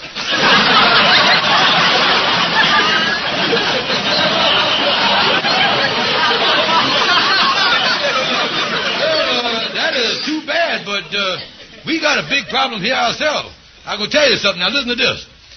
You see, I done intercepted a letter from South America and found out that my brother-in-law, Leroy, has got oil stock that's worth $4,000. Yeah, that's right, Calhoun. And the Kingfisher is trying to figure out some way to get it away from him, see? Oil stock, huh? Well, this looked like a simple case of petroleum pilfering.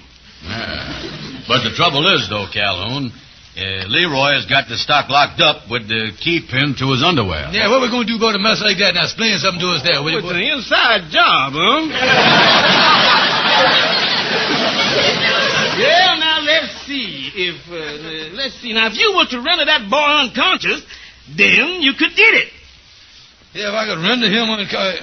Yeah, I could do that, but wait a minute here. Huh? If I was in the room with that boy when he was knocked no compos mentis, Mama and Sapphire are going to know that I done the thing. Now, how I going to get out of a mess like that? Yeah, but if they didn't know you was in the room when you done it, if you wasn't in there and they know that you wasn't in there when he got knocked unconscious, then they wouldn't think you done it.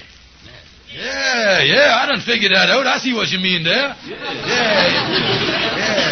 What I got to do, in other words, is to figure some way to knock out Leroy when I ain't in the room. Yeah. Oh, that's a great idea, Calhoun. Yeah. Me and Andy gonna work that out. Yeah. You know, these oil wells is fascinating things, though, Kingfish. You know something about oil? Oh, yeah. A couple of years ago, I put some money in one. Sure enough. Yeah, we went all the way down to Texas. Uh-huh. And the geologist said we had the greatest spot in the world. Oh, it did, huh? Yeah, then we got the most expensive equipment we could get and started drilling. On the first of the month, we was 5,000 feet down. And by the 15th, we was 10,000 feet down. And by the 25th, we was 15,000 feet down. We was all set. The oil trucks was standing by. The oil company was there with the checks. And then, on January the 1st, it come up out of that hole. Oil? No, a dusty gopher.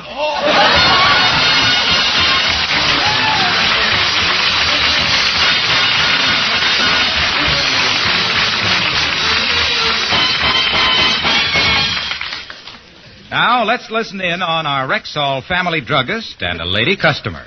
I want to know more about this Ann Delafield reducing plan you're featuring. Well, ma'am, thousands of once seriously overweight people have called it the easiest, most natural, most pleasant way in the world to reduce. You see, Ann Delafield has helped more people lose weight than any other woman in the world. With her plan, you don't count calories, you don't starve, you don't take strenuous exercise. Then how do I lose weight? Naturally, ma'am. Naturally. You follow generous and appetizing menus. Between meals, you take the Ann Delafield Appetite Reducer Wafer. A delicious food, not a drug. You learn techniques and vital beauty tips that bring you new pep and energy. And to maintain vitamin protection, you take the special vitamins. Well, that sounds like fun. It is, ma'am. Easy and fun. If your excess weight is not organically caused, try the Ann Delafield Reducing Plan and start losing weight now. It's sold only at Rexall drugstores.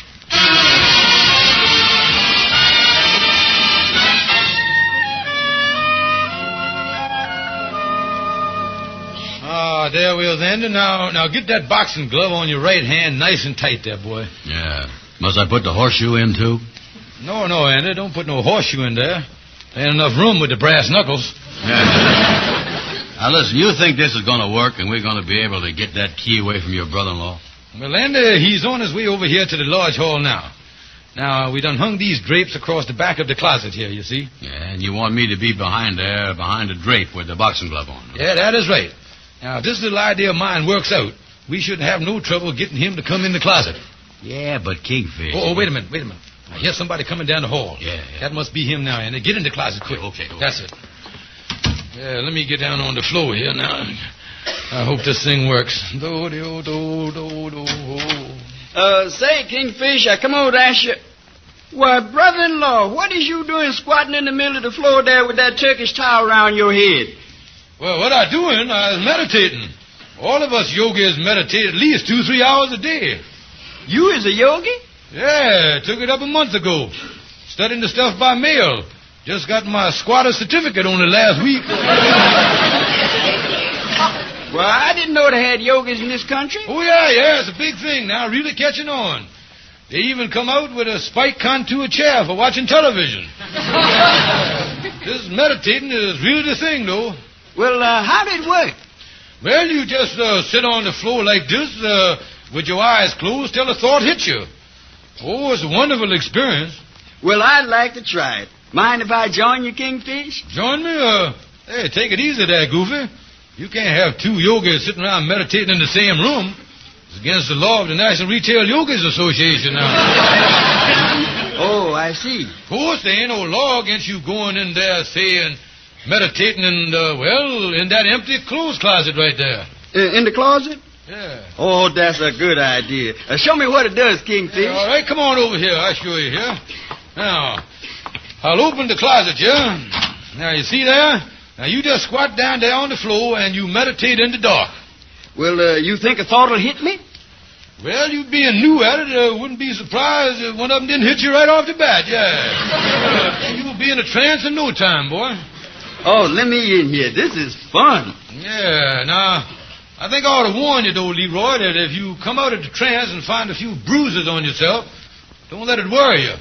We've been getting some pretty powerful thoughts around here lately. He happens to be in a good reception area, you see.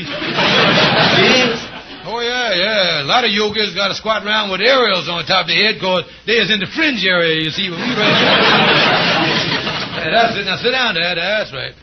There, right in front of the curtain. There you is. Everything is all set. I say everything is all set. Now, I'll close the door and you start meditating. What a goof. This is some setup. Uh-oh. That was Andy letting him have it through the curtain. I'll get in there and get that key.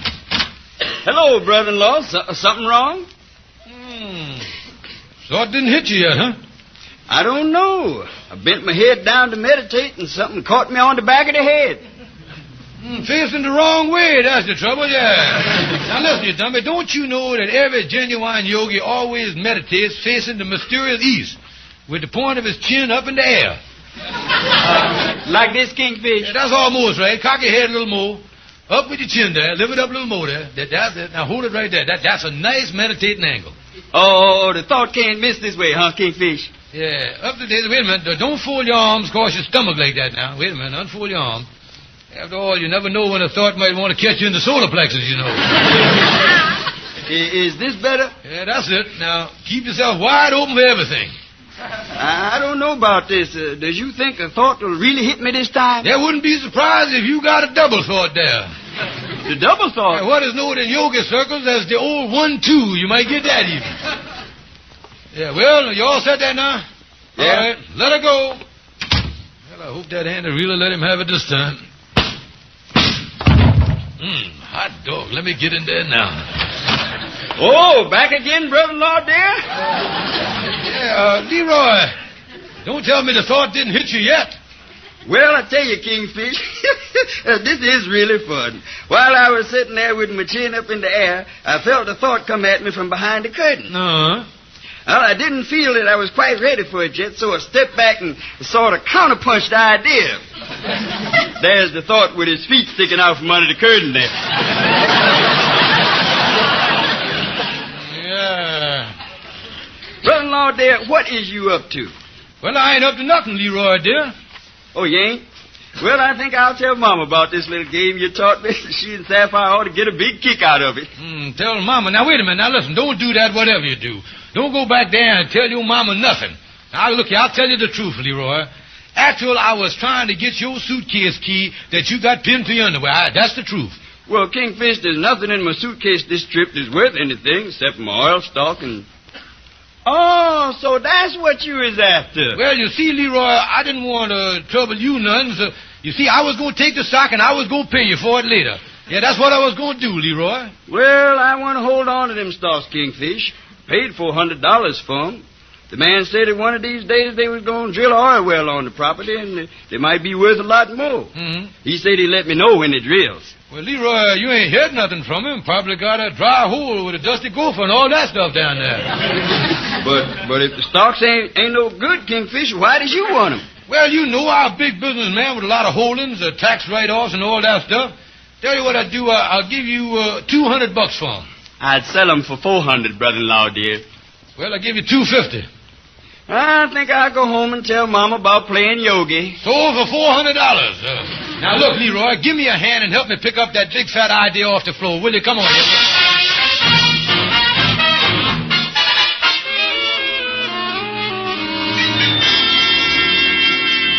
Yeah, Amos, I done give the Kingfish $200, and he put up $200, and we went up to get the stock away from his brother-in-law. Yeah, but wait a minute, Andy. That stock is worth a lot of money. You say the stock is really worth $4,000. That's right. I'm going to tell you in all fairness to everybody, you and the Kingfish ain't got no right to do a thing like this to Leroy. Oh, what you talking about? You know the old saying, what you don't know won't hurt you? Well, right now, Leroy ain't feeling no pain. Well, I just don't think a fella should pull a stunt like that on his own brother-in-law like the Kingfish is doing. I tell you, there's going to be fireworks if Sapphire and her mama find out about this, too. Oh, there ain't going to be no trouble. Listen, the Kingfish has got the official transfer papers and everything else. And it ain't often he gets to pull a crooked deal like this on such a legitimate basis. Yeah, this is really crooked, though. The Kingfish opening that letter addressed to Leroy and then telling him that his stock ain't no good and he knows it's worth $4,000. After all, Leroy bought that stock in the first place. That was his windfall. Windfall? Well, wait a minute. Look at it this way, Amos. The kingfish ain't so much jipping him as he is keeping the breeze off of him.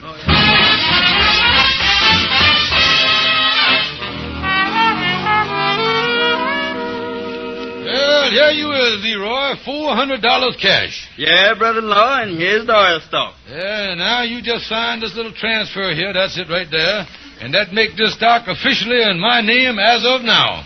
Well, all right, Kingfish. But I still don't see why you want this worthless South American oil stock. I know it ain't no good. Ha, ha, ha.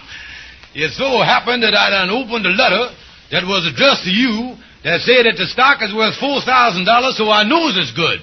And I know it ain't no good, Kingfish, because it so happens that I writ the letter before I left South America.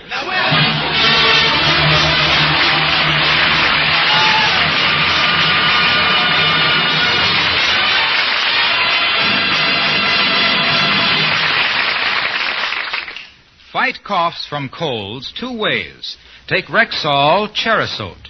Yes, ruby red Cherisot soothes irritated membranes of the throat and bronchial tubes, helps to quiet and loosen coughs. See your doctor about the cough that hangs on. Meanwhile, keep Cherisot in the family medicine chest. Ask for it at Rexall drugstores everywhere. The store with the orange and blue sign in the window. Yes, ladies and gentlemen, and don't forget to visit your Rexall family drugstore often. And above all, don't forget to exercise your privilege as an American citizen and vote. Thank you and good night. See you next Sunday.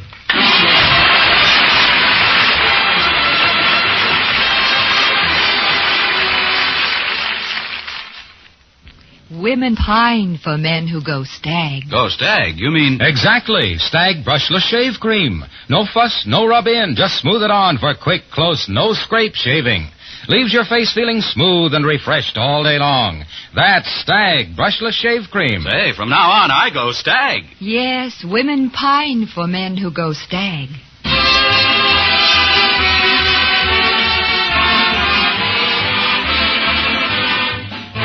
Be sure to be with us next week at this same time, next Sunday, when your Rexall druggist will again present the Amos and Andy Show, directed by Cliff Howell. Stay tuned for the Edgar Bergen Charlie McCarthy program, which follows immediately over most of these same stations. This is the CBS Radio Network.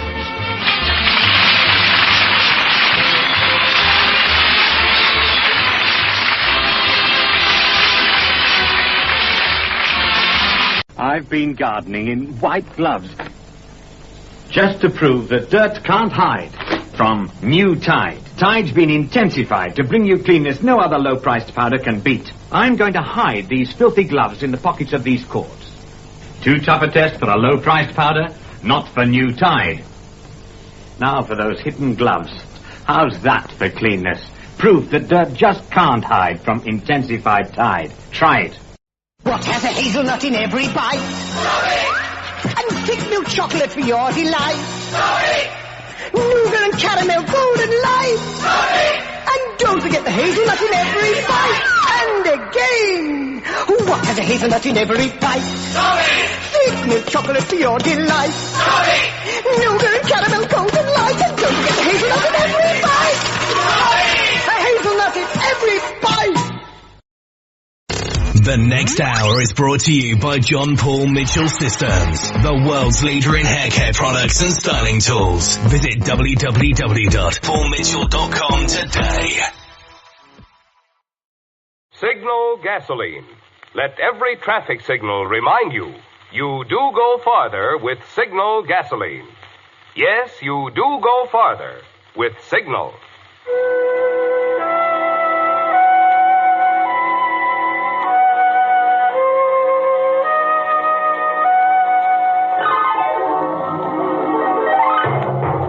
The Signal Oil Company and your neighborhood Signal dealer bring you another curious story by The Whistler.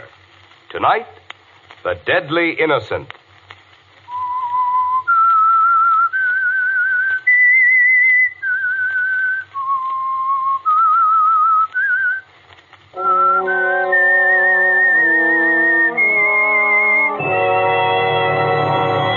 I am The Whistler. And I know many things, for I walk by night. I know many strange tales hidden in the hearts of men and women who have stepped into the shadows. Yes, I know the nameless terrors of which they dare not speak.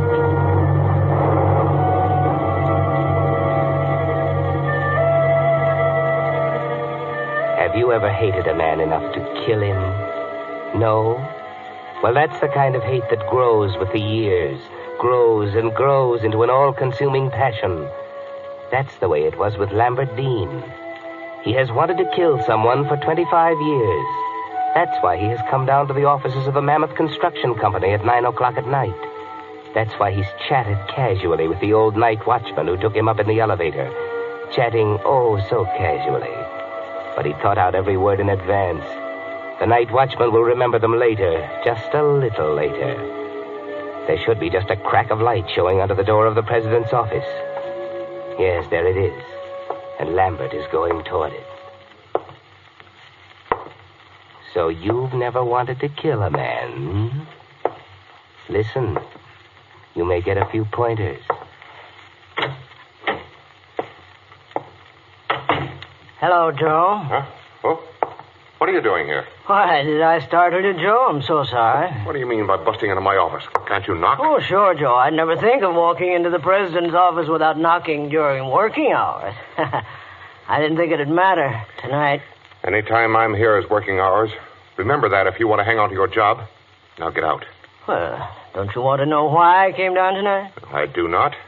Any fool could take care of the bookkeeping department in the daytime.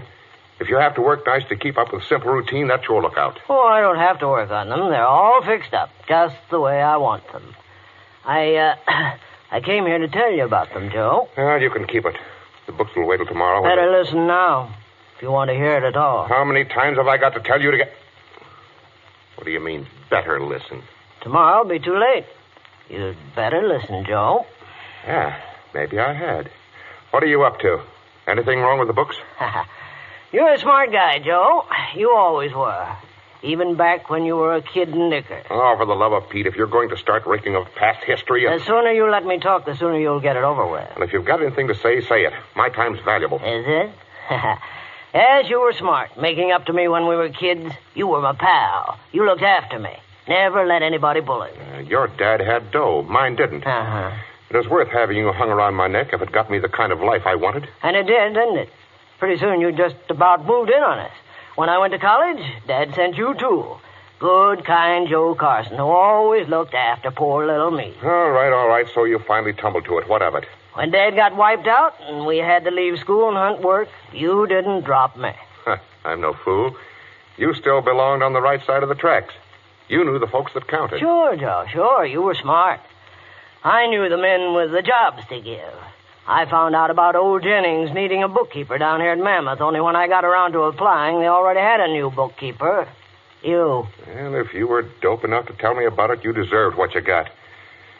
Maybe I wouldn't have seen the future in a piddling little bookkeeping job if you hadn't run off with the mouth about that, too. I'm going to be the bright young man who catches Jennings' eye, Joe. I'm going to marry Betsy Jennings. Someday I'll own Mammoth, lock, stock, and barrel. You haven't got Mammoth yet, smart guy. No, just all the rest. Give me time. Old man Jennings is on his last legs, and you know it. Now get out. They're fired. Haven't you forgotten the books, Joe? I'll check them by myself. Now out. No. Get out, or I'll... No, I'm not going. You are. What? This is the end of the line for you, Joe. Tomorrow I'll move into your office. Pretty soon I'll move into your house with Betty. Before long, I'll own Mammoth. You're crazy. Like a fox. I'm going to kill you, Joe.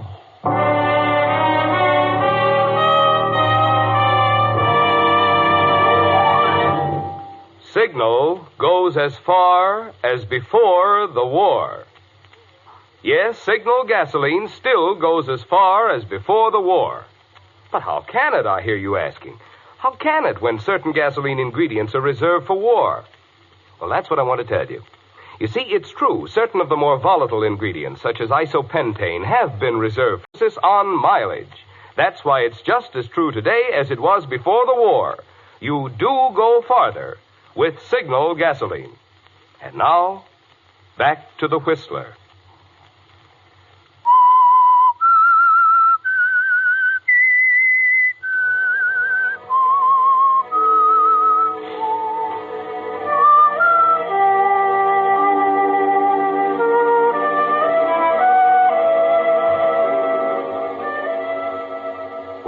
they say even the humblest worm will turn if you step on him hard enough.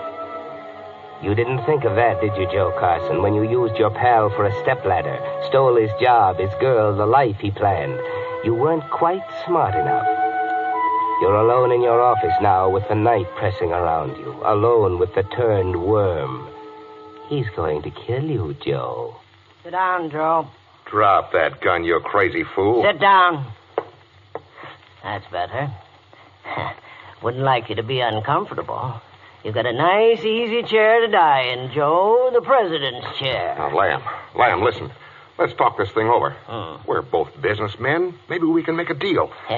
When old man Jennings kicks off, there'll be plenty for both of us. Now, come on, put down that gun and we'll Put talk down this gun? Why, Joe, I like it. Feels good in the hand. A sweet gun, Joe. But the day you bought it, you signed your death warrant. You know that? Would you like to know about it?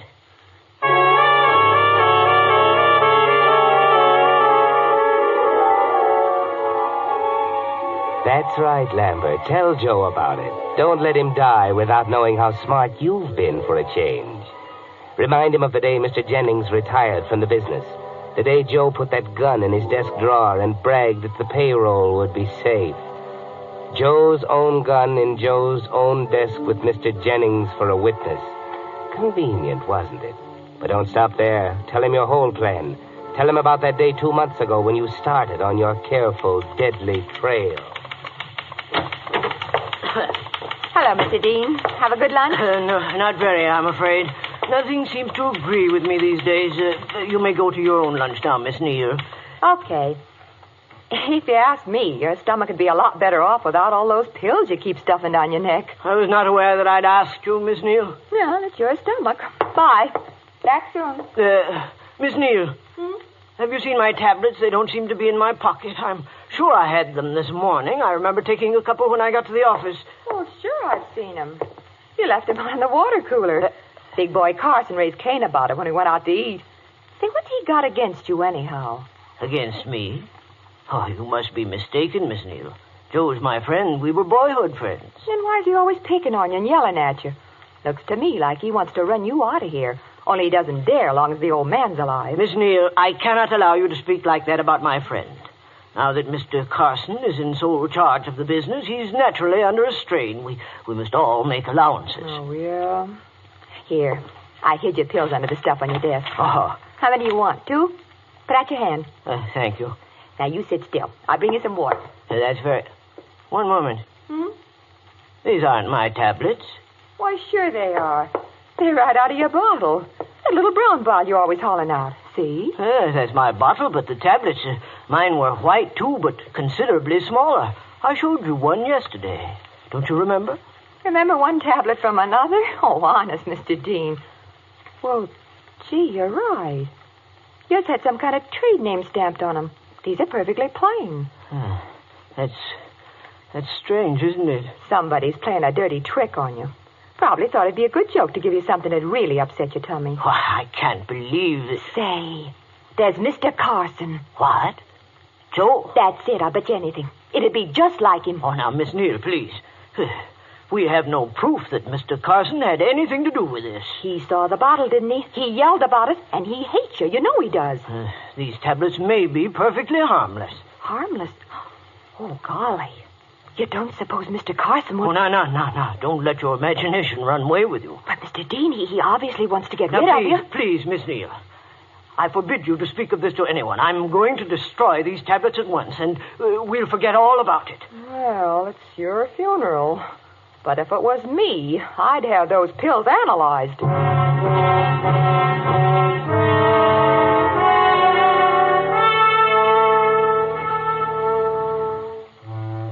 That's right, Lambert. That was step 1 along the trail leading to Joe's untimely death. But don't stop there. Before you pull the trigger, tell him the whole story. Tell him about step 2. Hey, look out! Where you going, can't you? Hey, see that? You all right, mister? Yes, I think It didn't hit me. Boy, You got luck to burn. If you hadn't jumped like a grasshopper, that cart made mincemeat out of you. I was walking along close to the pavement. Somebody shoved me hard. Then I was out in the street in that car. Well, what do you know? Hey, I guess it could happen easy enough with all these crowds on the sidewalk. Yes, easy enough. You didn't happen to notice who was behind me. In all that gang? Look, mister, there were dozens of people. Businessmen and ladies shopping and... Well, I thought you might have seen one special person. He'd be a big man, gray hat and top coat. You'd notice him. Wait a minute. You mean that shove wasn't no accident? This guy was out to get you? I'd rather not say any more. Well, if that's the way it was. Let me think here. Seems to me I do remember a gray hat. A big man, around 45, with a red face. Yeah, he'd have to be big to stand out in the crowd, wouldn't he? Red face. Sure, I remember now. Perhaps you saw the face towering over me? Towering over you? Yes. Oh, he must have been for me to pick him out special. Hey, that puts the fella right smack behind you. I thought so. Thank you, Mr. Robinson's the name. D.L. Robinson. Robinson. You're going to report this to the police, ain't you? I could go along with you and tell them what I seen. Well, not just yet. I can't be sure. If I was in your shoes, I wouldn't wait to be so all-fired sure. Anybody start shoving me under cars, boy. Please, I'll call on you if I need you. In the meantime, perhaps you'd better have my name, too. It's Dean, Lambert Dean. You remember? In case of accident. Lambert Dean. You bet I won't forget. Darned if I could take a thing like this in my stride. If I was you, I'd be yelling for the police so loud they'd hear me in Jericho.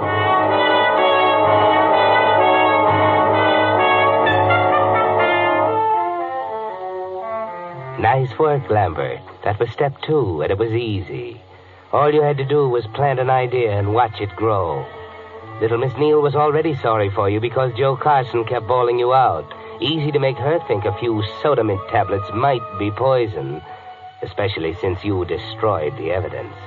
Easy to step off the curbing into the path of a car and then convince an excited witness that you were pushed by a big florid man like Joe Carson. Only what's the motive, Lambert? Why should Joe attempt to kill you? The police will want to know. You waited, didn't you? Waited until this very afternoon when Joe Carson was out and old Mr. Jennings made one of his rare visits to the office. Come in. Well, Lambert, come in, my boy. Mr. Jennings, may I speak to you privately? Why, certainly. But if it's anything about the business, you'd better wait until Joe gets back. He's in charge now, you know. No, I'd rather Joe didn't know about this. Not just yet, Mr. Jennings. Mr. Jennings, I shall have to ask you to treat this conversation as confidential. Very well. Mr. Jennings, I have reason to believe that 2 attempts have been made upon my life. What did you say? Somebody's trying to kill me. I'm sure of it. Good heavens, Lambert. Yes, sir. That's just the way I felt. I couldn't believe it the first time, but it happened again. But why should anyone want to kill you? Well, there isn't any reason. Unless my death would cover up for someone else. Cover what up? Well, I got to thinking about it, Mr. Jennings. There wasn't any funny business going on around here until after you retired. I got to wondering if somebody had just waited until you were out of the way. And this afternoon, I checked over my books for the last few weeks, and I found discrepancies, sir. You mean... Somebody has altered my figures. On several occasions, somebody's done a good job of forging my handwriting. There's a lot more money paid out than I ever handled. How much? Well, so far, I found $17,000. Who did it? Someone in the office? One of the staff? That's just it. The books are locked in the safe right here in your office. Perhaps I should say Joe's office, except when they're actually in my hands. Then it had to be someone who knew the combination of the safe. Well, now you can see why somebody wanted me out of the way, can't you? These altered figures look like mine. If I died, you wouldn't hunt any further, you see. Everybody would believe that I took the money, gambled it away, and committed suicide. Someone who knew the combination. No one knew it except you and me and Joe. That's clear enough for me. What are you going to do? I'm going to call the police. This is my company. Whoever steals from me will pay for it, even if it's a member of my own family. Mr. Jennings, you promised to keep this confidential. You can't expect me to keep a thing like this to myself. But you can't afford to make a mistake. It might not be the person we think. No, I wouldn't want to. What shall I do, Lambert? Leave it to me, sir. I've got an appointment tonight with the person. If he did it, I'll get the proof. You're going to see him alone? Yes, sir. Well, that could be dangerous. You say he's already tried to kill you twice? I know, but I've got to clear my name, sir. If anything should go wrong, I've written the whole thing down for you. The attempts on my life, the names of the people who were with me at the time, the altered books, and... Here, sir. I thought if you'd put it in your personal locked compartment in the safe, it would give you the whole story. To be opened in case of my death. Lambert, the risk, I can't But let don't you... worry about me, sir. I can take care of myself. If you'll just give me the keys to your compartment. The safe's already open. Very well. Take them, Lambert. Put the letter there yourself. I think I'll rest a few minutes before I go home.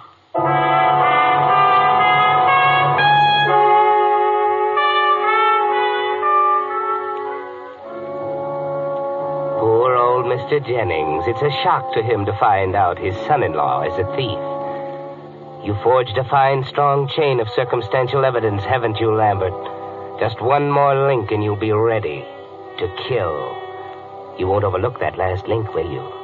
Not a careful man like you, Lambert. Evening, Mr. Dean. You working late tonight? Good evening, Bill. Not exactly working. I have an appointment. Mr. Carson here yet? Yep. Took him up about a half hour ago. Come on over to the elevator. I'll ride you up. Thank you. I'd sure steer clear of Mr. Carson tonight, though, if I was you. What? Why, he told me plain as a whistle he didn't want nobody coming near him. Didn't want anybody to come near him, except me. Looky here, Mr. Dean. You don't mean... There's been some mighty funny talk going around this building. Talk? That little Miss Neal that works in your bookkeeping department. She's been spreading it around about somebody wanting to bump you off. Of course, I didn't pay no mind to her at the time. Women always... Bill, I want you to do something for me. Why, sure, Mr. Dean. It's a warm night. The window in Mr. Carson's office on the second floor will probably be open. Now, you stay in your cubbyhole on the first floor and keep your window open, too. If you hear anything, well, out of the way... Don't you worry. I'll get up there so fast you can't see me for dust. No, call the police. You want to get killed, too? Killed? Me? Oh, Mr. Dean. No, you'll be all right if you do as I say. Get the police here if you hear anything funny. Yes, sir, Mr. Dean. Oh, sure. Now, take me up to the second floor. Yes, sir.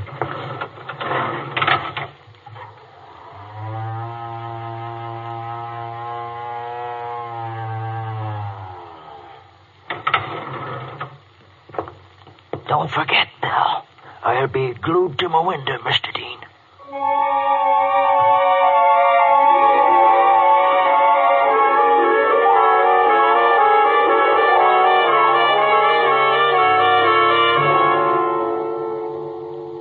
That's right, Lambert. Now you've done it. Now you've told Joe the whole story right up to this minute.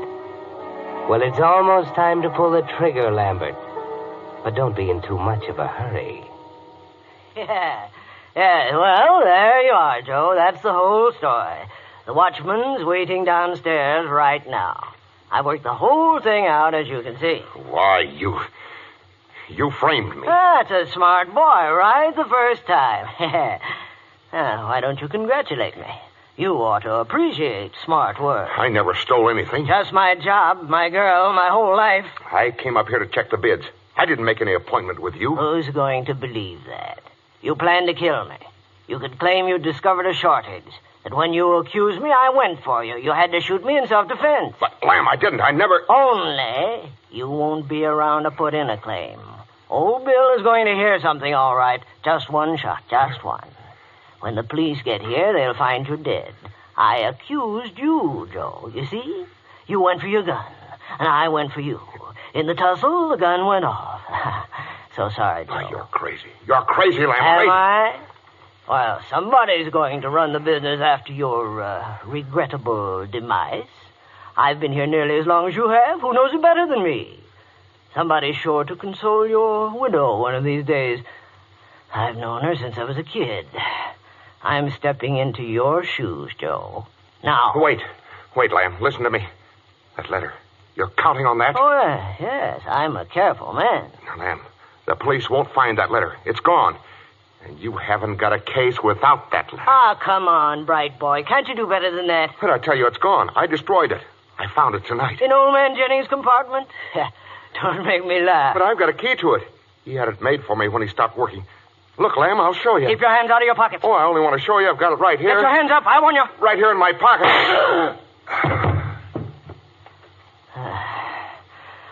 Did you think you could kid me, Joe? Think you could stop me with that cock and bull story? Now, why don't you answer, Joe? Through talking for good? I'd better get a move on. It'll be a minute or two before the police get here, but I want to be sure. Gun right beside him.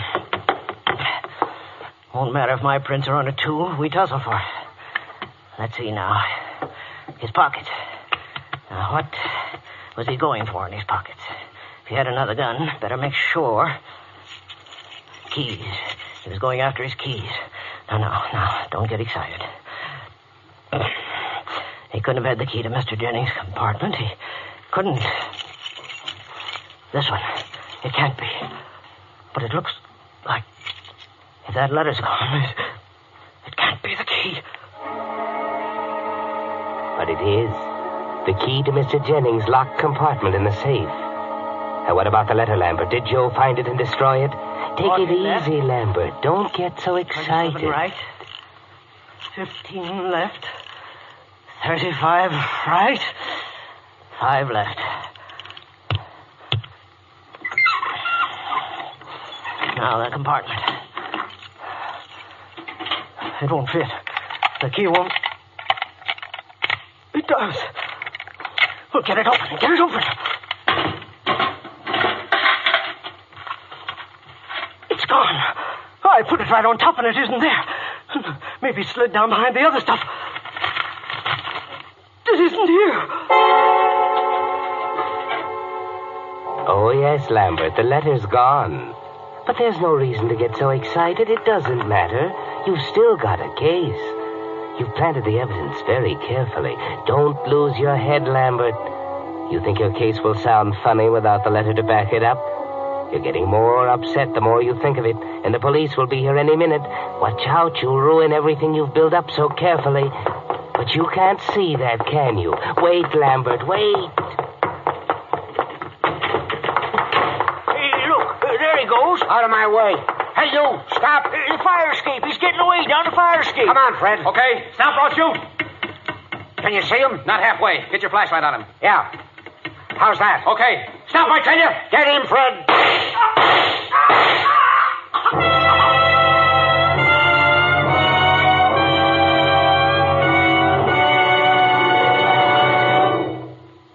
The Whistler will return in just a moment with the strange ending of tonight's story. Meantime, a question for you drivers. Does your windshield look different lately? Has something new been added? I'm talking about the new 1945 Federal Use Stamp. It's time for it, you know. And it's also time to pick up one of Signal's free use stamp protectors if you want to be sure of getting yours.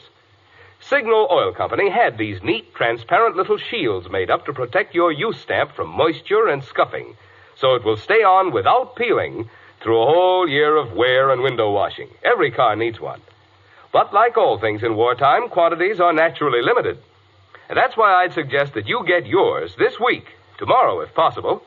Just drive into any of the friendly stations displaying Signal's yellow and black circle sign and say, I'd like one of Signal's use stamp protectors that was offered free on the Whistler. And now, back to the Whistler.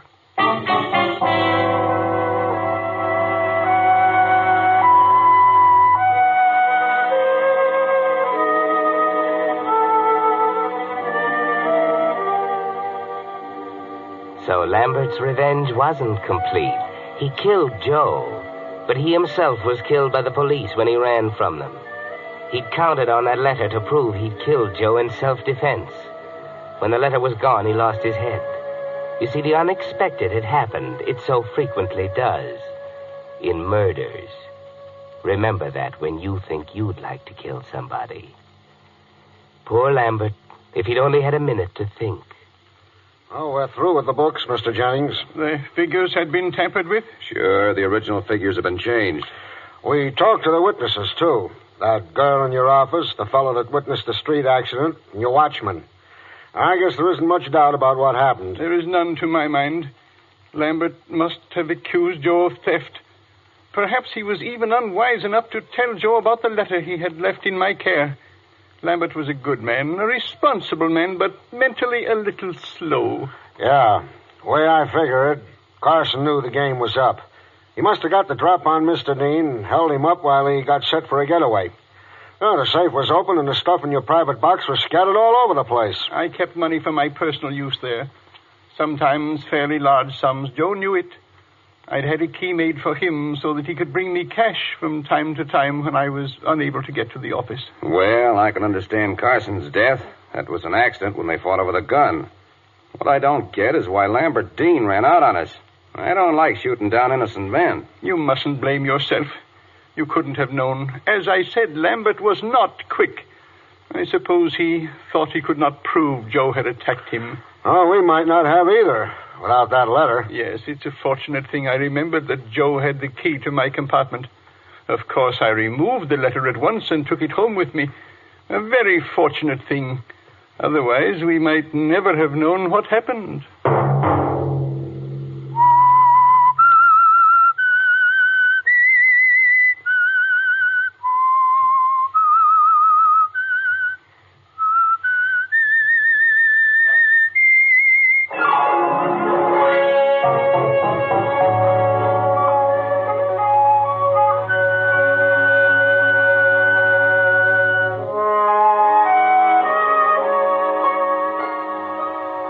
Next Monday at 9 o'clock, The Whistler will bring you another strange tale.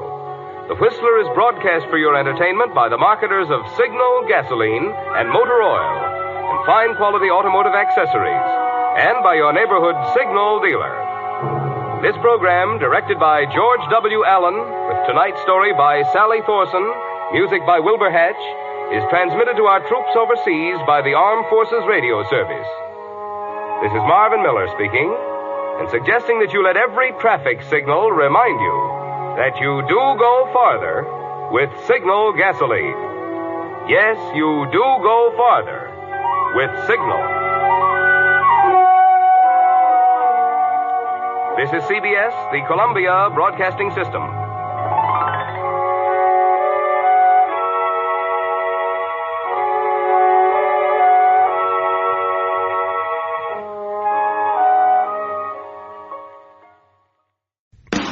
Keeping the radio memories alive thanks to the sponsorship of John Paul Pet. Pet care with a salon pedigree. Visit jppet.com today.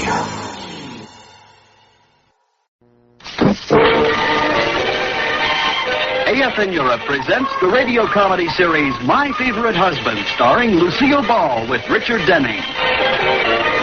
Well, I see the inauguration came off all right. Mm-hmm. George, what's a 7-letter word meaning dull-witted beasts of burden? Husband.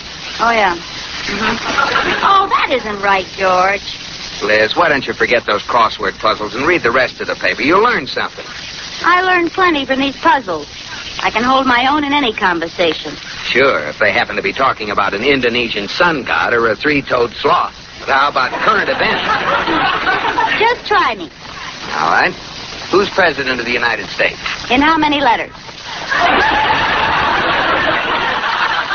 Okay. Where did President take his oath of office? On a special platform built in front of the Capitol building. Well, how did you happen to know that? It showed through the hole when I cut out the crossword puzzle. Oh, I should have known. Well, try this. Who administered the oath? What? I give up. Go back to your crossword puzzle. Oh, wait a minute, George. Hold that paper up again. What are you looking at? Look. Paul Buchanan elected president at Jewelers Convention. Huh. I wonder if that's the Paul Buchanan who went to school with us. Yeah, his father was in the jewelry business. Yeah. Gee, how did you happen to remember him? Oh, I'll never forget Paul. Oh, we used to have dates together. I don't like the way you say that. Oh, Paul and I sure had a lot of fun. Gosh, he was romantic. Romantic? What did he have that I didn't have? 4 years of playing tuba in the school band. You know, I might have married Paul if it hadn't been for that tuba business.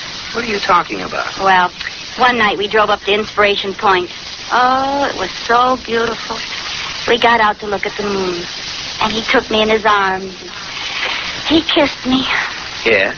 Then someone turned on their car radio, the band music, and he carried me 3 blocks playing Stars and Stripes Forever. Well, I don't know what you saw in it anyway. So Paul became a jeweler, huh? Mm-hmm. Oh, well. What do you mean, oh, well? Well, I was just thinking. If I'd married him, I'll bet I'd have had an engagement ring. Oh, Liz, you know I couldn't afford to buy you an engagement ring in those days. Anyway, what if you didn't have one? Everybody knew we were engaged. Yeah, you made me wear a sweatshirt with your initials on it. I did not. The initials stood for gym class. And you thought it was a clever idea because, well, they were the same as mine. Yeah, you did look cute in it. Thanks. I was lovely. I was engaged. I was dressed like Maxie Rosenblum. Oh, we did have fun in those days, didn't we, George? George? I suppose you wish you'd married Paul, so you could have had a big diamond engagement ring. Oh, I do not. George, I'd rather be married to you than anyone else in the whole world. Well. Here, let me sit on your lap. Hold me tight, George.